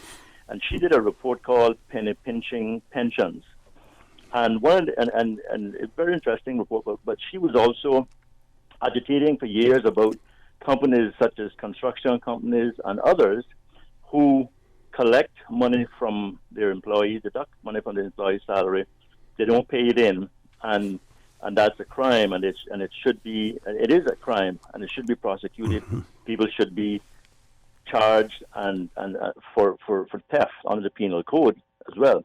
But she made a comment. She said, if companies cannot afford to pay pensions or health insurance, they should not be in business, right? And that, I think, was gospel truth right there, because and I mean in good times. I don't mean in coronavirus times. I mean in normal times, right? If their business model doesn't allow for them to pay their portion of health insurance and pension, then something is wrong with our model, and maybe they should look at something else. Yes. Now, but I agree with you that it's not right. Those construction companies should not get a license. Now, when we were there, we started at the ministry and the NPO. We started something called a culture of compliance, which meant that if you did not pay your pensions and health insurance, and Mr. Mervyn Connolly was a big advocate of this as well, a super guy. If you didn't pay your health insurance and your pensions, that they were in arrears, you would not get a trade business license granted or renewed. You wouldn't get your work permits granted or renewed, and so you would be squeezed into compliance or into the mothballs. But in the name of putting out the red carpet or green carpet or whatever for business, all that culture of compliance stuff was watered down, where you have this system called what's it called, Billy? Self-certification, where you say, "Oh yeah, I certify that I am paying everything." Nobody's actually had the time to really check all of those, and if they do random checks, then they may miss people. And to add insult to injury, you have a situation now where you have the Department of Public Prosecutions that have so many other things to do that they have a difficult time getting all these files, reviewing all these files, and getting these things ready, even if the department can get them into them. The Solicitor General's office is so busy with everything else that they can't dedicate a particular officer to provide in-house legal counsel to these regulatory agencies like the National Pensions Office. And then the third thing is the courts. The courts are so backed up that by the time you get justice, people will be dead. 5, 6, 10 years down the line, you're going back and forth with some of these people. But if you simply had a culture of compliance, where if you strike 3 strikes or 2 strikes or 1 strike, you're out. If you're not paying your pensions and you're not paying health insurance after a particular time, no work permits, no business license. Sorry, this is not the way that this country is to be run. But that takes political will, and a small community people are concerned about, their friends and neighbors shunning them, etc. And you don't want to make really tough calls, but that's the only how you're going to do it. And you know what's sad about the whole thing? Many times, the same people who are crushing those poor workers, they are from the same countries of those people. And I know Caymanian businesses get crushed a lot, right? But a lot of people are they're Caymanian now too, but they're not necessarily indigenous Caymanians. Yep, but they born and bred. Yeah, exactly. They bring in their workers and they crush those poor people to death because they know that they can do so, and there's no enforcement.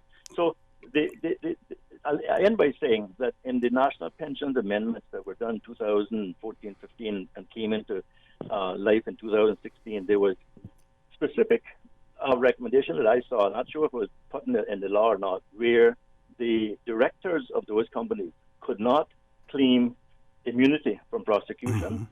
The mine and management of the company was also responsible for any of those breaches under the pension law, and it was equivalent to a penal code breach, which was subject to prosecution. So that's the kind of thing we need. We can't dismantle, as some people are talking about, dismantle the whole private sector pension system because of maladministration. We have to address maladministration, address any weaknesses in the system, such as investment performance, due diligence, the right and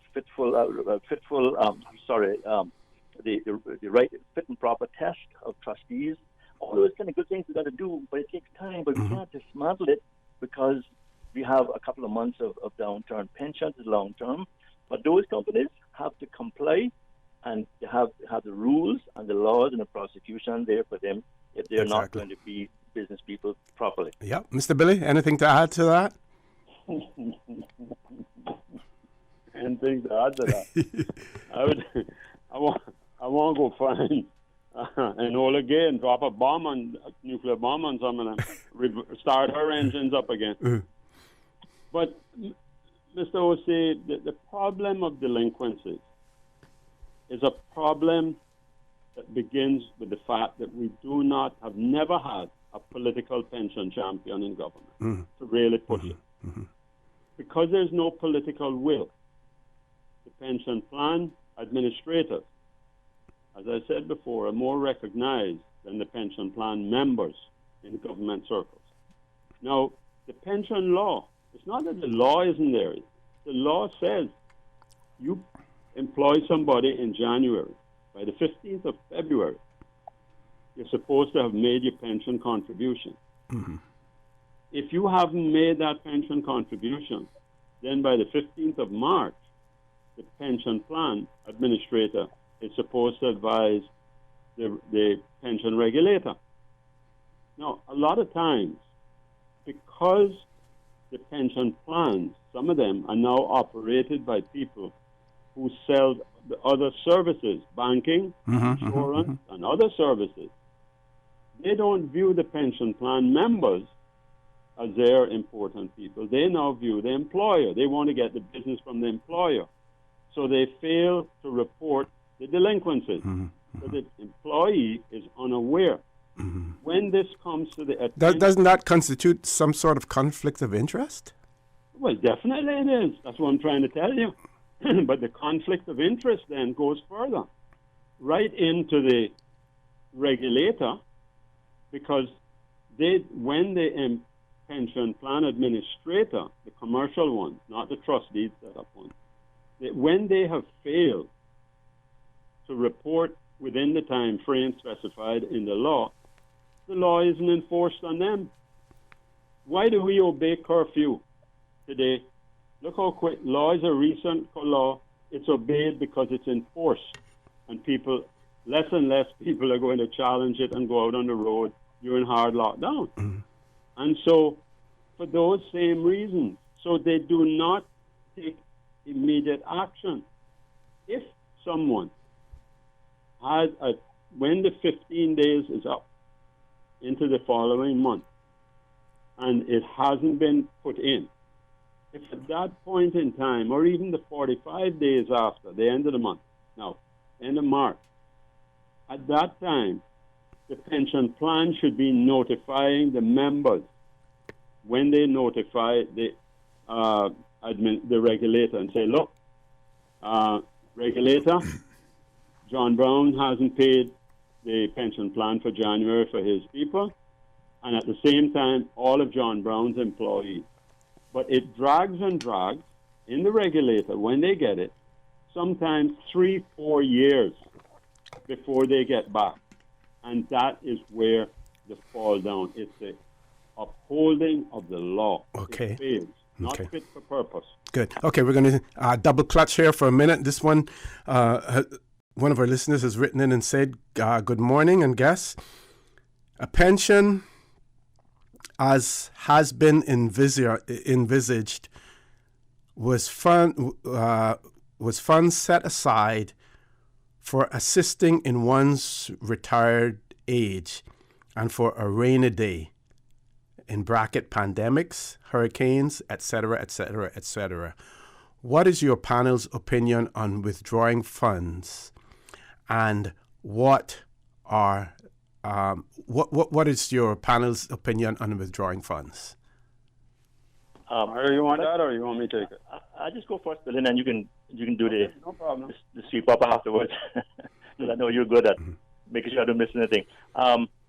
There's something called additional voluntary contributions that people can pay into their pension that is actually extra money that they put aside for the rainy day, as you call it. Yes. So that they'll have their basic pension, and we all recognize, and Bill has been saying this from last 25 years, that 10% of your income is not sufficient for a pension. But we recognize that your pension is not necessarily meant to be the only thing that you will rely on when you retire, although for many people it will be.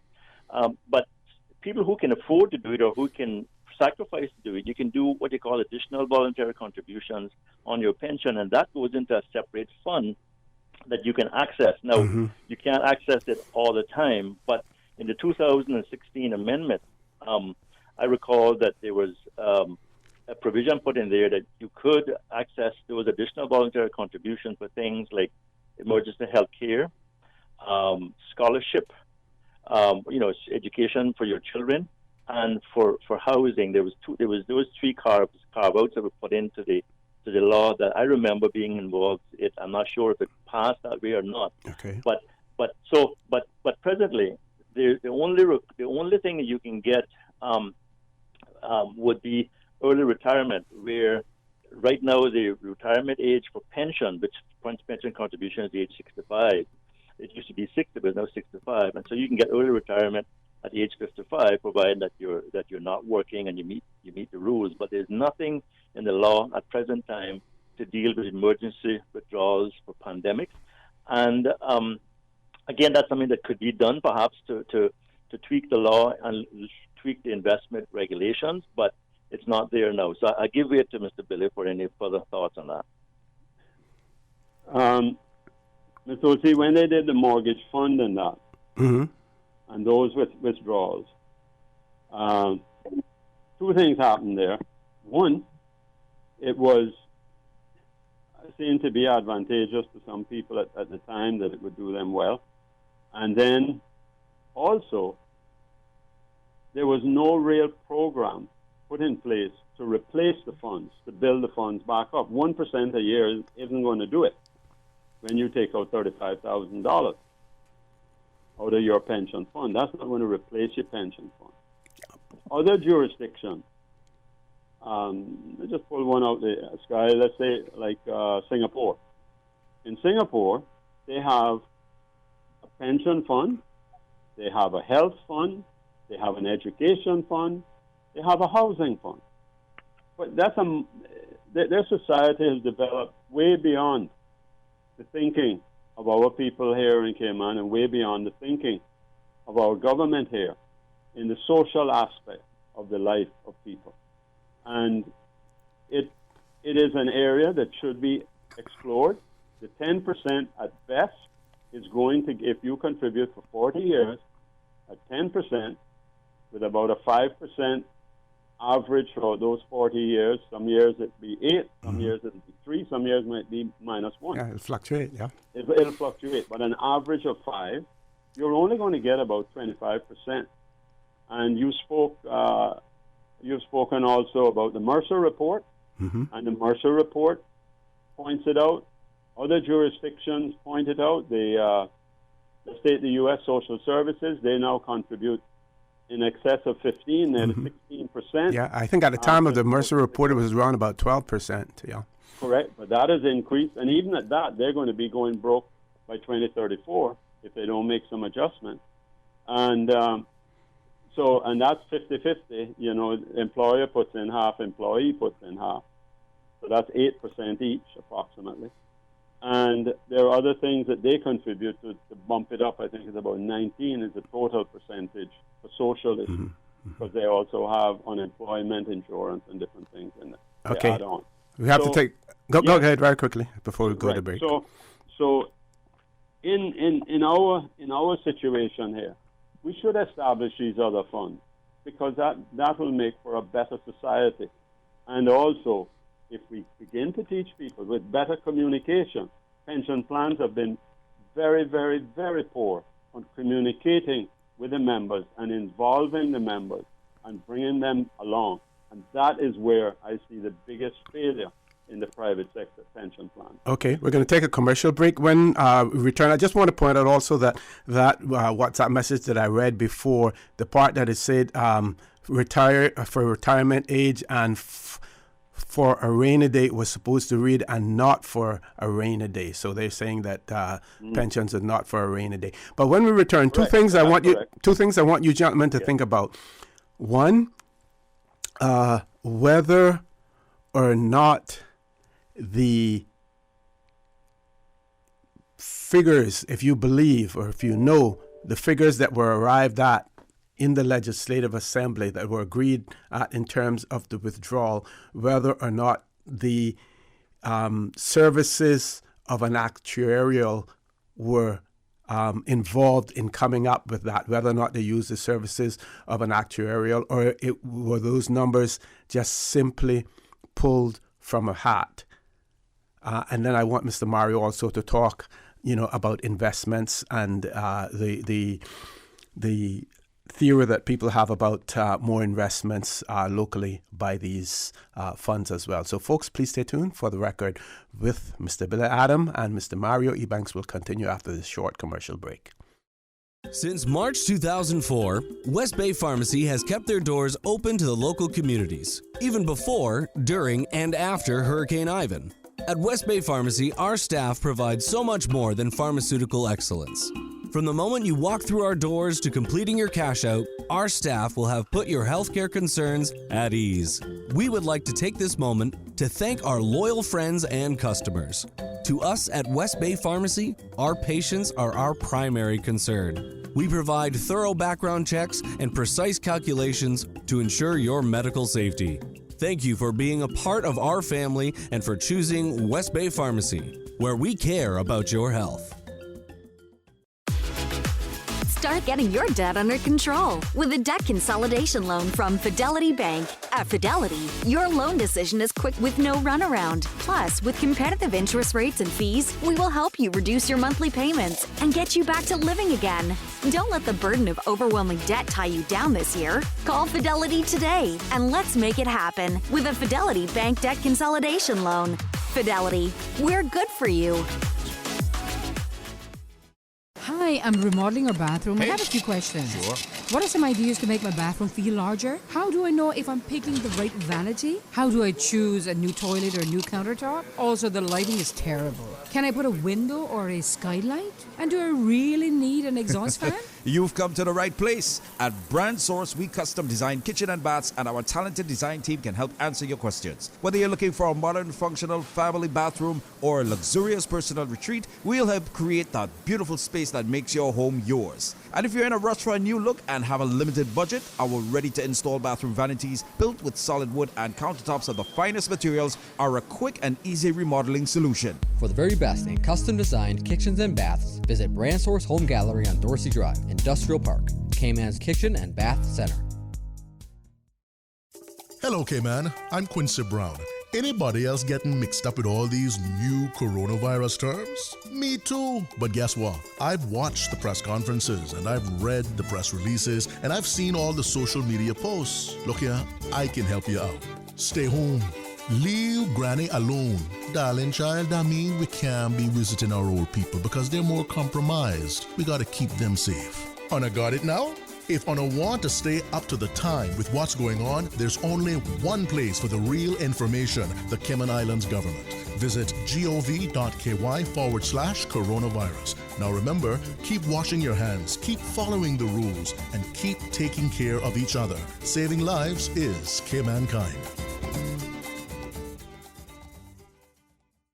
For the record, with Orrett Connor. Initiating system. For information that matters. For the record, with Orrett Connor. Continues right now on Radio Cayman. Good morning and welcome back to For the Record. Not in the studio with us, but on the line and giving us some really, really important information, some of it historical, and as well as their involvement in the pensions scheme here in the Cayman Islands, Mr. Billy Adam and Mr. Mario Ebanks. One of my listeners has sent in excerpt from Mr. Roy Borden's latest book, and it says the person has written and said, in regards to pensions, etc., please see some highlighted extracts from Roy Borden's latest book, page 113, under the heading "Struggle for Survival." What prescience that caller wrote in that. And then I have another one here that I've had for a while, and I think I need to adjust one. This one says, good morning. Just a quick question. We started working with a company at age 60. We have not been paid any pension. When we asked about it, we were told pension stopped at age 60, but then they changed. We know that they changed it to 65. We are still with the company. What can we do now about pensions? Gentlemen, can you answer that? Either of you answer that call. Ryder, please. Well, Mr. Ossie, could I just take 30 seconds to Sure. outreach, please? Sure. I know that we are social distancing, but I don't want to be emotionally distant or spiritually distant from the community. Sure. There's been a number of deaths in our community in the recent days. I want to give the family of late MLA, Ms. Esther Ebanks, deepest sympathies. Certainly. And also yesterday we had in Northwest Point, Ms. Renda passed away. Miss Hillary in Rose Garden in West Bay passed away yesterday. Mr. Hydes, a young man, Mr. Hydes from Billy Farrington Drive, passed away, I think, 2 or 3 days ago. And then also about a week and a half ago, Mr. Len Smith from the Smith's busing, Mr. Garson Smith's son. So I want to just give sympathies to all of those families. We can't even visit people nowadays or go to funerals because of this. But really, I want us to reach out to those people and let them know that we love them, we're praying for them, and that, we want to keep emotionally close to them. Certainly. Thank you very much for that, Mr. Mario. Thank you, sir. The pensions age was changed from 60 to 65. The age in which you have to pay into a pension, and you can't start to withdraw. So if somebody is between the age of 60 and 65, their employer is still required by law to contribute 5% for them, and that employee has to pay 5% into a recognized registered pension plan, and those are to be given the reports and everything in accordance with the law. When I was superintendent, I used to go on Radio Cayman between every other week and talk about, they had a show called excellence, workplace excellence roundtable with the Dean and Mr. Wisky. I think you've been in a couple of times as well. And we kept reminding people about a lot of these things, but employees should always make sure that, as Mr. Billy mentioned, they're supposed to be involved. Employees get involved only when there's a downturn in their statement, but they should be involved all the time, keep their pension plans under scrutiny, and also make sure they get statements and to show their performance of their plans. But that individual that wrote in, they're required and entitled to pensions. They should check with their employer. If not, go to the National Pensions Office, Department of Labour and Pensions, and file a complaint so that they can be investigated, because if they're breaching the law if they're not paying pensions for those employees. Okay, thank you very much for that. And one more question that we had: can pensions plans go bankrupt? That's the question that I jump into first, and then Mr. Billy can do his normal due diligence. Sure. But the question you asked earlier about confidence is what I want to kind of go back to a little bit. No problem, sir. You take it whatever direction you want. That ties into the question you asked now about going bankrupt. You know, right now, all of the pension providers in Ireland, they've been operating like separate fiefdoms or separate. But now we're trying to bring them closer together into an association, multi-employer pension plans association. It was started years ago, and then it sort of fell apart.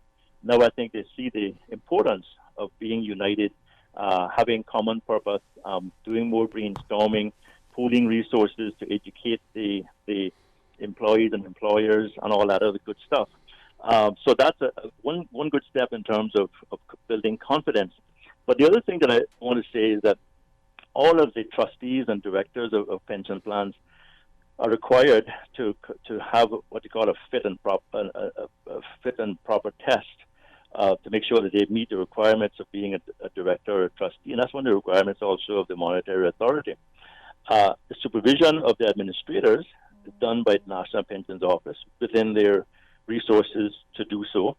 Then we have the National Pensions Law and the National Pension Law regulations. We have three sets of super regulations: investment regulations, general regulations, and the third one is administrative regulations. So it's a good legislative framework that is put in place to build confidence and to assure protection of funds. Then you have the administrator, who under the National Pensions Law have to abide by very specific rules. You have the investment manager, again, who is appointed by the administrator, and again they have to satisfy rules in terms of credibility and reputation.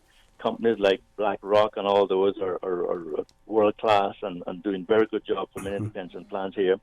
Then you have the register and transfer agent, those people who compute the NAVs, the valuation of the plan, net asset values of the plans, the NAVs. Then you have the segregation of the funds. Now, this gets to your question about bankrupt. These funds are not held by the Chamber of Commerce or by Fidelity or by Cayman National. These funds are invested on the global market, diversified, based on stocks, bonds, equities, in accordance with the asset allocation requirements of the National Pensions Law.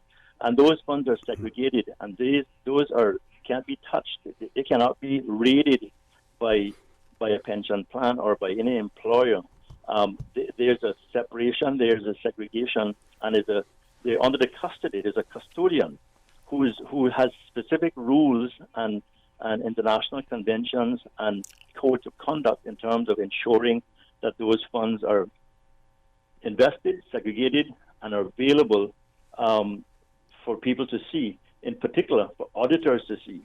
And all the pension plans are audited annually, and the reports are sent to the National Pensions Office, which I hope that they have time to scrutinize, because it's a very important document, and I think they do. I think they do that and provide feedback to the plans. And also, each plan has annual general meeting, and members need to attend those. And when I was superintendent, I believe it's still happening, the people from the National Pensions Office also attend those annual general meetings. So the likelihood of a plan, a private sector pension plan, which is a defined contribution plan, which is a separate technical term, going bankrupt very unlikely unless you have a catastrophic failure of the entire financial system, which all of us would be in problems then anyhow. But it's very, very unlikely. There's the reasonable, proportionate, and rational due diligence and checks and balances in the system. And barring, like I say, a massive catastrophic crash of the whole system, or I don't know what kind of fraud that would be to cause that to happen. But we're talking about... It would have to be one of those Jim Hoffa moves. Yeah, we're talking about $1.3 billion US that is actually segregated and allocated, and hopefully that is protected and hopefully available within a reasonable time for people to get, but it is long-term funds. Okay, we have to take a commercial break. When we return, we have a comment from a listener, and I'm going to ask Mr. Billy, because this is right up his alley, to comment on that as well. Folks, please stay tuned for the record. We'll be back shortly. Sending money to your family overseas shouldn't be a full-day process. Stop waiting in lines. MoneyGram, the safest and most convenient way to send money worldwide, offering 3 convenient locations: Shedden Road, Baden Water Sports in West Bay, and at FIS BRAC Agency in Cayman Brac. MoneyGram by Financial Integrated Services. Visit fiscayman.com for more information on MoneyGram services. MoneyGram, bringing you closer. We all know there's nothing more refreshing than the taste of an ice-cold Coca-Cola straight from the cooler. No one can stop me when I taste the feeling. Whether it's celebrating a birthday, promotion, or just a great meal, make each moment a Coca-Cola moment. No one can stop me when I taste the feeling. Available across the Cayman Islands from Tortuga Distributors. Make sure you ask for the unforgettable flavor of a classic Coca-Cola. Honey, our fridge has stopped working again. Everything in the freezer is melting. We need to get this repaired right away. I'm calling Brand Source Service. When you need the very best appliance service, call Brand Source Service at 623-5000. Offering service and installation of all brands and models of appliances. Brand Source Service is Cayman's source for appliance parts and repairs, with qualified and experienced technicians and the island's largest stock of appliance parts. Brand Source Service will have your repair completed in a flash. So, whatever the problem is, call the experts at 623-5000. Brand Source Service, Dorsey Drive, Industrial Park. Telephone 623-5000. Hello, Cayman. I'm Quincy Brown. Anybody else getting mixed up with all these new coronavirus terms? Me too. But guess what? I've watched the press conferences and I've read the press releases and I've seen all the social media posts. Look here, I can help you out. Stay at home. Stay home. No gadabouten. Stay your backside home. Una got it now? If Una want to stay up to the time with what's going on, there's only one place for the real information: the Cayman Islands government. Visit gov.ky/coronavirus. Now remember, keep washing your hands, keep following the rules, and keep taking care of each other. Saving lives is Cayman kind. For the record, with Orrett Connor. Initiating system. For information that matters. For the record, with Orrett Connor. Continues right now on Radio Cayman. Good morning and welcome back to For the Record. We're discussing the National Pensions Law with Mr. Bill Adam and Mr. Mario Ebanks. Really great to hear from this listener, and it may be a little bit long, but I'm going to read the whole thing because it's really relevant. It says, it reads, OC and expert guests are absolutely right about pensions being long-term vessel, and I applaud them being pension policy champions today. I would like to say to all, it takes decades to build up your pension. Taking money out now at the lower value they all are at will mean that it will take decades to rebuild it. Many don't have decades left of working years to rebuild it and will be left vulnerable, while others have other savings or high-paying jobs to rely on. and keep their pensions pot intact, lower income employees will be unnecessarily disadvantaged. Government would need to correct their debt. Also, other countries help those unemployed to meet their obligations, rent, utilities, gas. I know of no other country setting up their more vulnerable citizens for pension failure. Why is Cayman doing it? We need not to set ourselves up for another crisis. I think that is well said, Mr. Billy. I want to get some comments from you on that. I want to say one thing, okay? I did not send that in to you. No, you definitely didn't. But this person who said it, they're well informed. I know them. Whoever wrote that is exactly why I say that as the road to hell, what I say is paved with good intentions. Yep. Mm-hmm. Well, our legislative members, I'm not questioning their intention, and this is every one of them, all 19 of them. I'm not questioning that. But what they have done is totally wrong. And just the thoughts expressed so concise in that is that the most vulnerable are the ones that are going to suffer the most in the long run.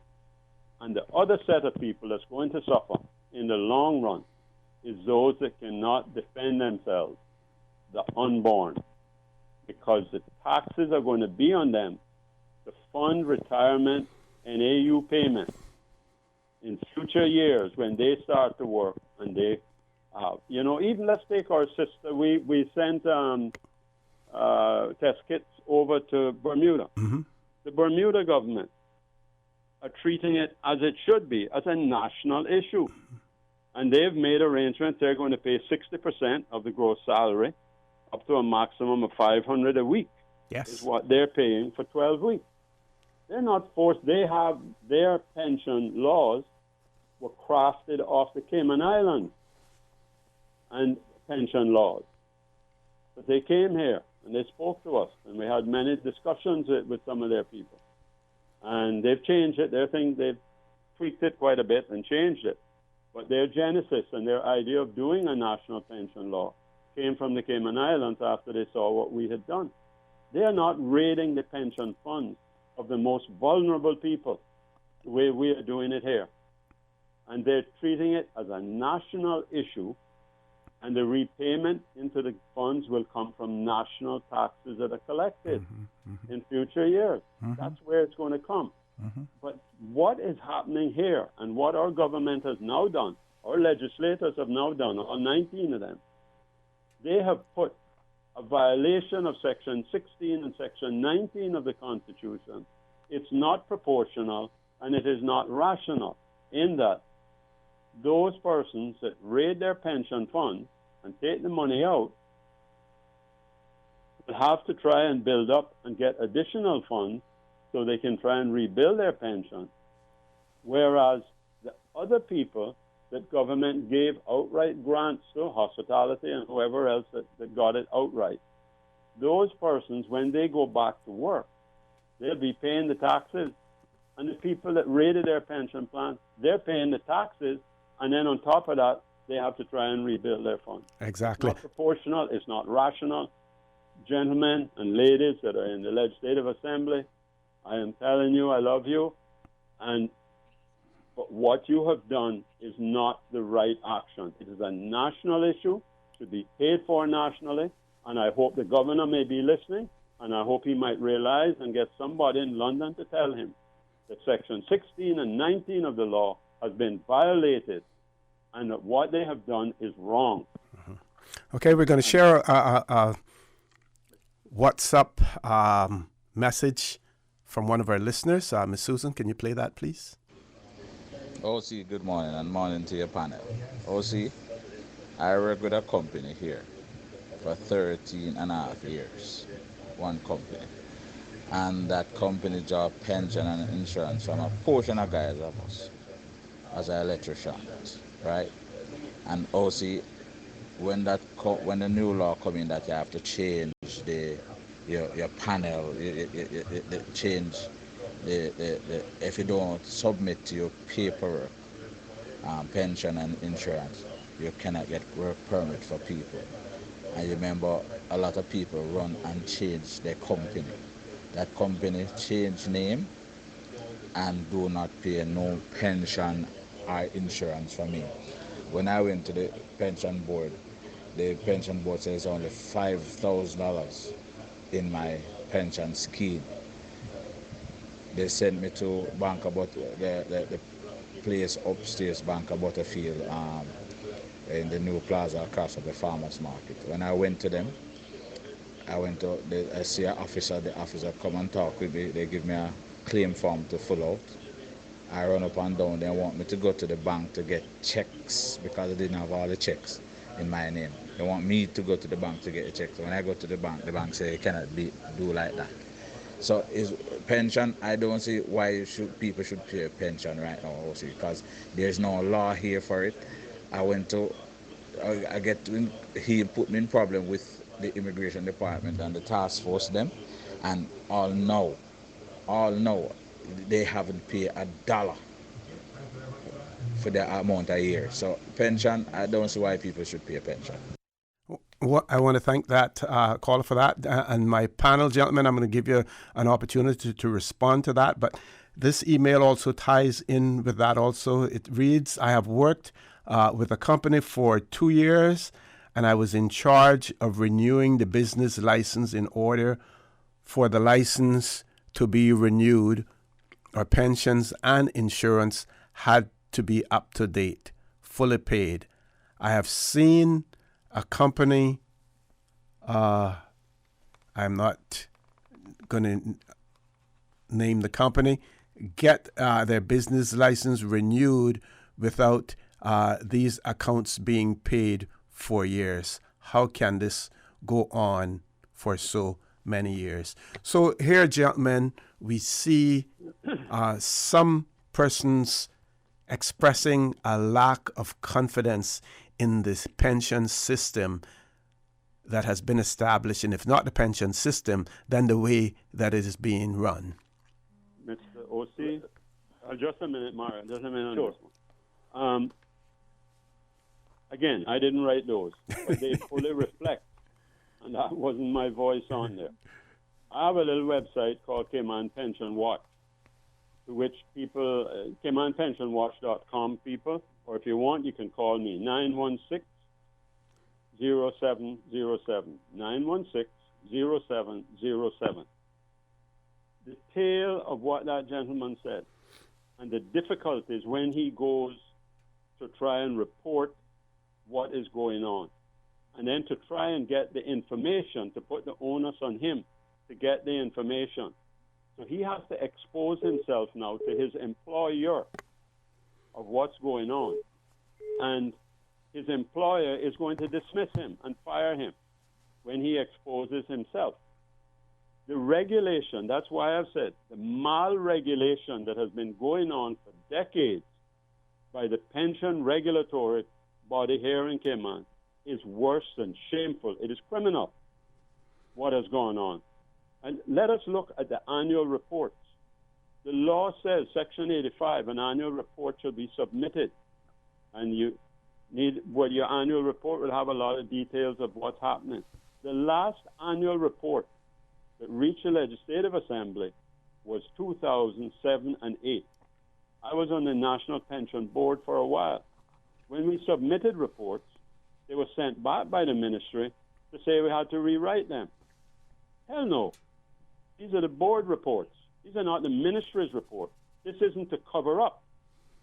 But what they wanted us to do was cover up the truth of the poor state of pensions and regulations in our island. Mm-hmm. And that poor gentleman, and I can tell you of others, documented evidence of where they have had trouble and our people have feel the way they feel about pensions because the government has failed to regulate and to enforce. That's why I gave you a little bit, I know it was long-winded, in the beginning about the period of time when it isn't paid to when action should be taken. Certainly. In 1 cases since 2012, 25, 30 times in the court and no resolution. Yes, I recall seeing that one in the papers, yep. Mm-hmm.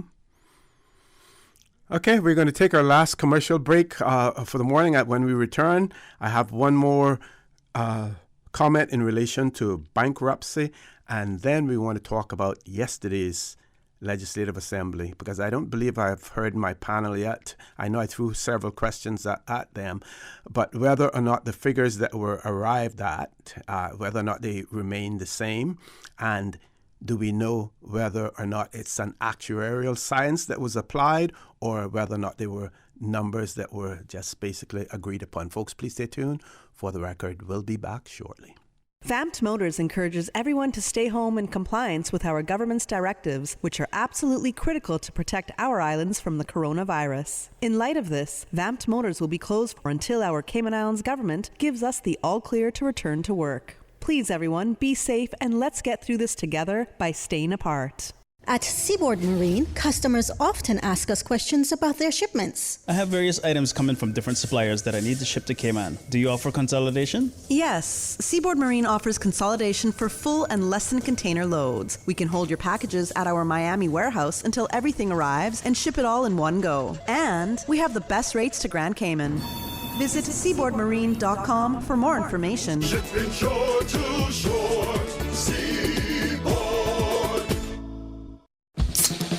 We all know there's nothing more refreshing than the taste of an ice-cold Coca-Cola straight from the cooler. No one can stop me when I taste the feeling. Whether you're celebrating a birthday, promotion, or just a great meal, make each moment a Coca-Cola moment. No one can stop me when I taste the feeling.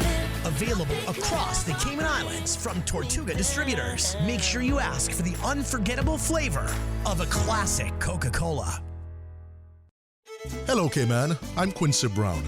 Anybody else getting mixed up with all these new coronavirus terms? Me too. But guess what? I've watched the press conferences and I've read the press releases and I've seen all the social media posts. Look here, I can help you out. Social distancing. Well, that means you're to keep a distance of 3 to 6 feet away from the person next to you. Or in layman's term, if you can see the color of the eye next to you, you're too close. Una got it now? If Una want to stay up to the time with what's going on, there's only one place for the real information, the Cayman Islands government. Visit gov.ky/coronavirus. Now remember, keep washing your hands, keep following the rules, and keep taking care of each other. Saving lives is Caymankind. For the record, with Orrett Connor. Initiating system. For information that matter. For the record, with Orrett Connor. Continues right now on Radio Cayman.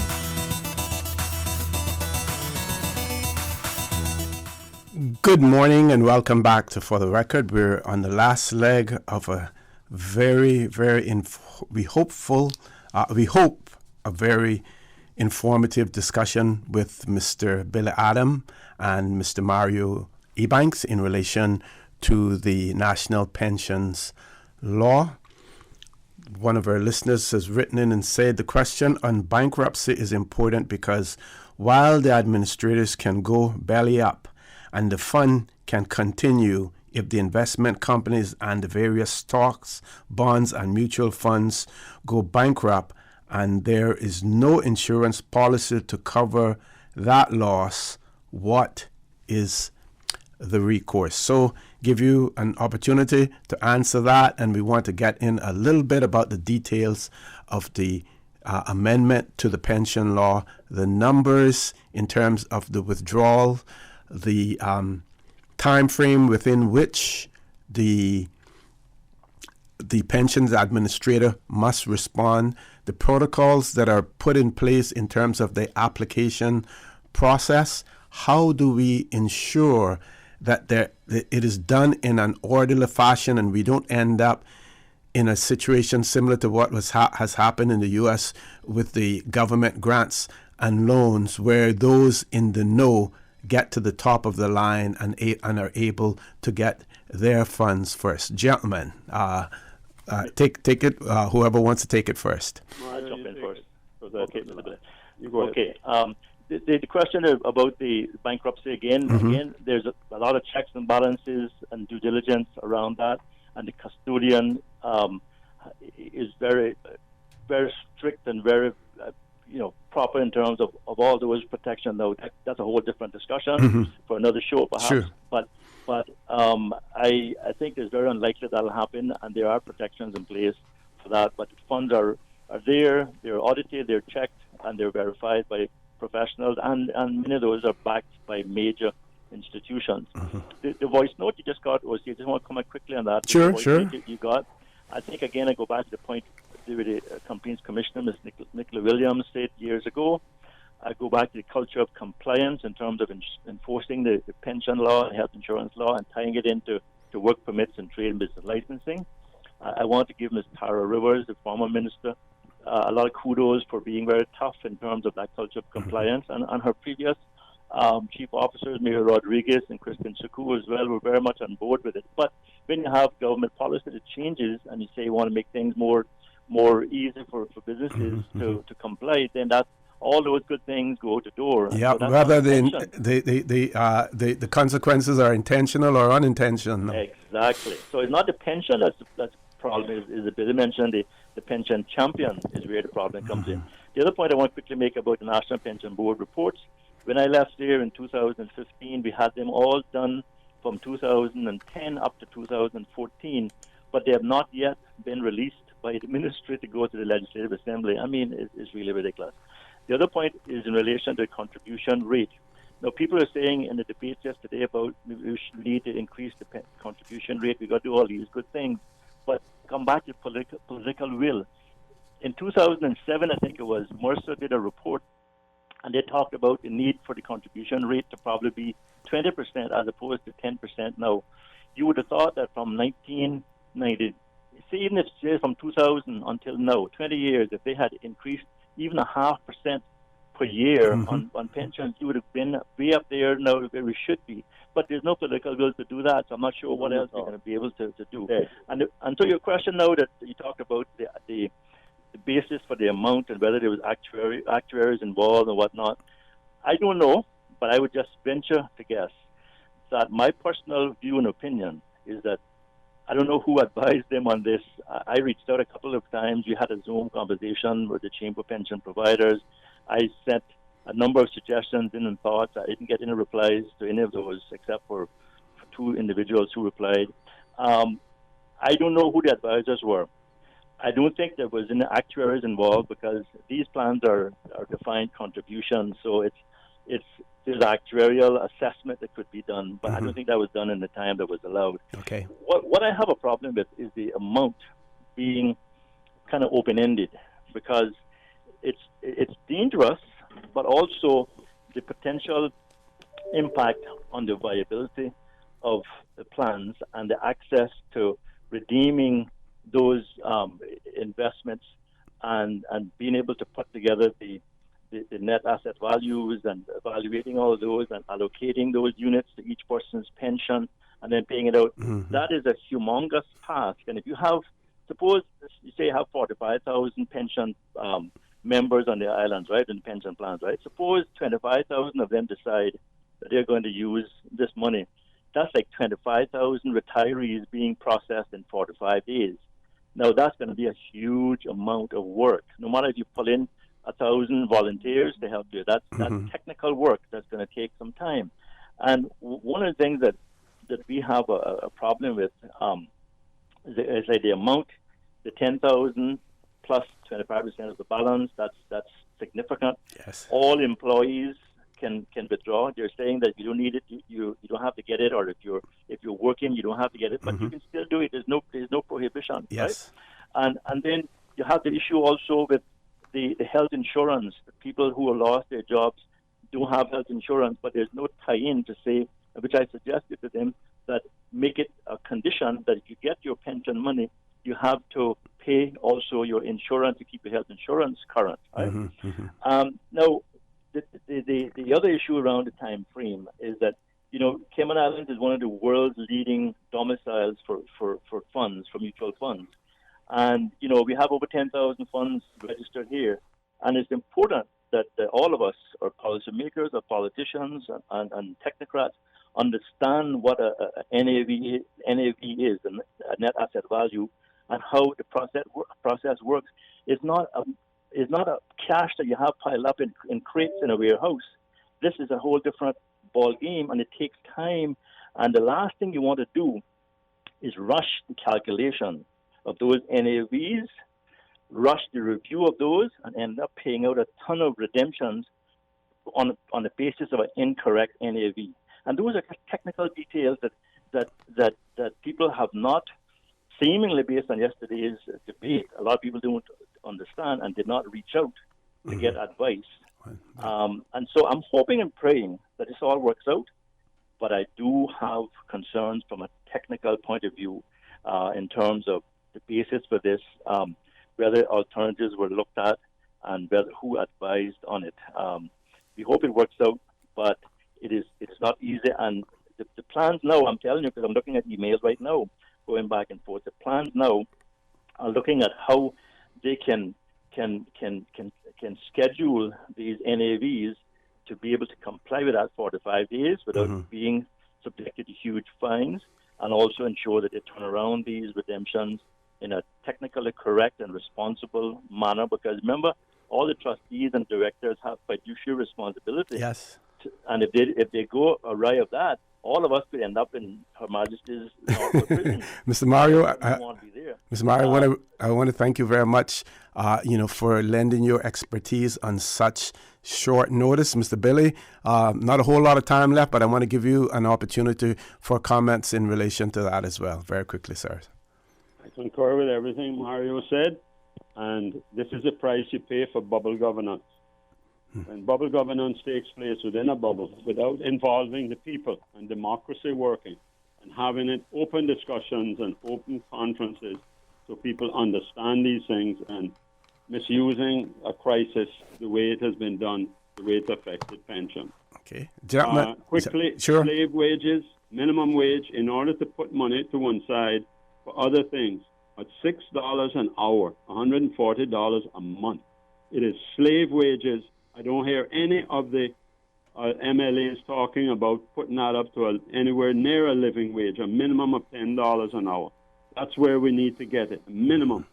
And local investment, yes, there are some things that could be local. CUC, for instance, where money could be invested. Yep. You had mentioned about that. Yes. Gentlemen, thank you very much. And I know I have learned a lot from you, and I hope and I trust that our audience that they have as well. Folks, before I go, I just want to say to you, if you get an opportunity, Google or go on the Royal Gazette and read an article, and it says Carica's work could end virus diagnosis time. A young lady by the name of Carica Weldon. She's a PhD, worked at Oxford University in the United Kingdom. She's a Bermudan, only about 33 years old. She has returned to Bermuda, and she's heading up one of their testing sites in Bermuda. Now, I'll get my head knocked off for this, but we need to have more Caymanians in leadership role here in the Cayman Islands. Here we are, we faced with a virus situation like the rest of the world. We want to ensure that all of those persons sitting at the head table when those press briefings are taking place, that they're all Caymanians. So we want all of you Caymanians to come back and live and to work in your country.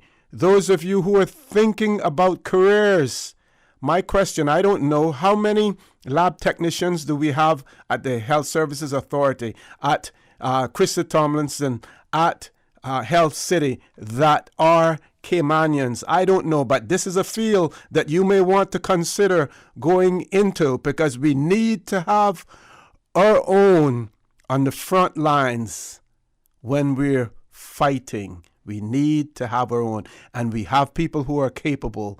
We just need to be more confident in them, and we know how that goes. And I always refer to the fact that it took us so long to choose a speaker in our legislative assembly from amongst our own, simply because we didn't have any confidence in our own. And I want to congratulate Miss Barbara Connolly for being chosen as the Deputy Speaker as well. Folks, I want to thank you for allowing Radio Cayman and by extension For the Record into your homes, into your vehicles as you traverse the busy roads of the Cayman Islands, into your places of work, whether it be an office cubicle or elsewhere. I also want to remind you that we are brothers and our sisters keepers. There is always someone out there who's less fortunate than we are, and I ask you to extend a helping hand to them. If you can't do that, then I suggest you donate to a worthy charity, because we always want to consider those who need, not necessarily those who want or even those who crave. I say to you, have a great day.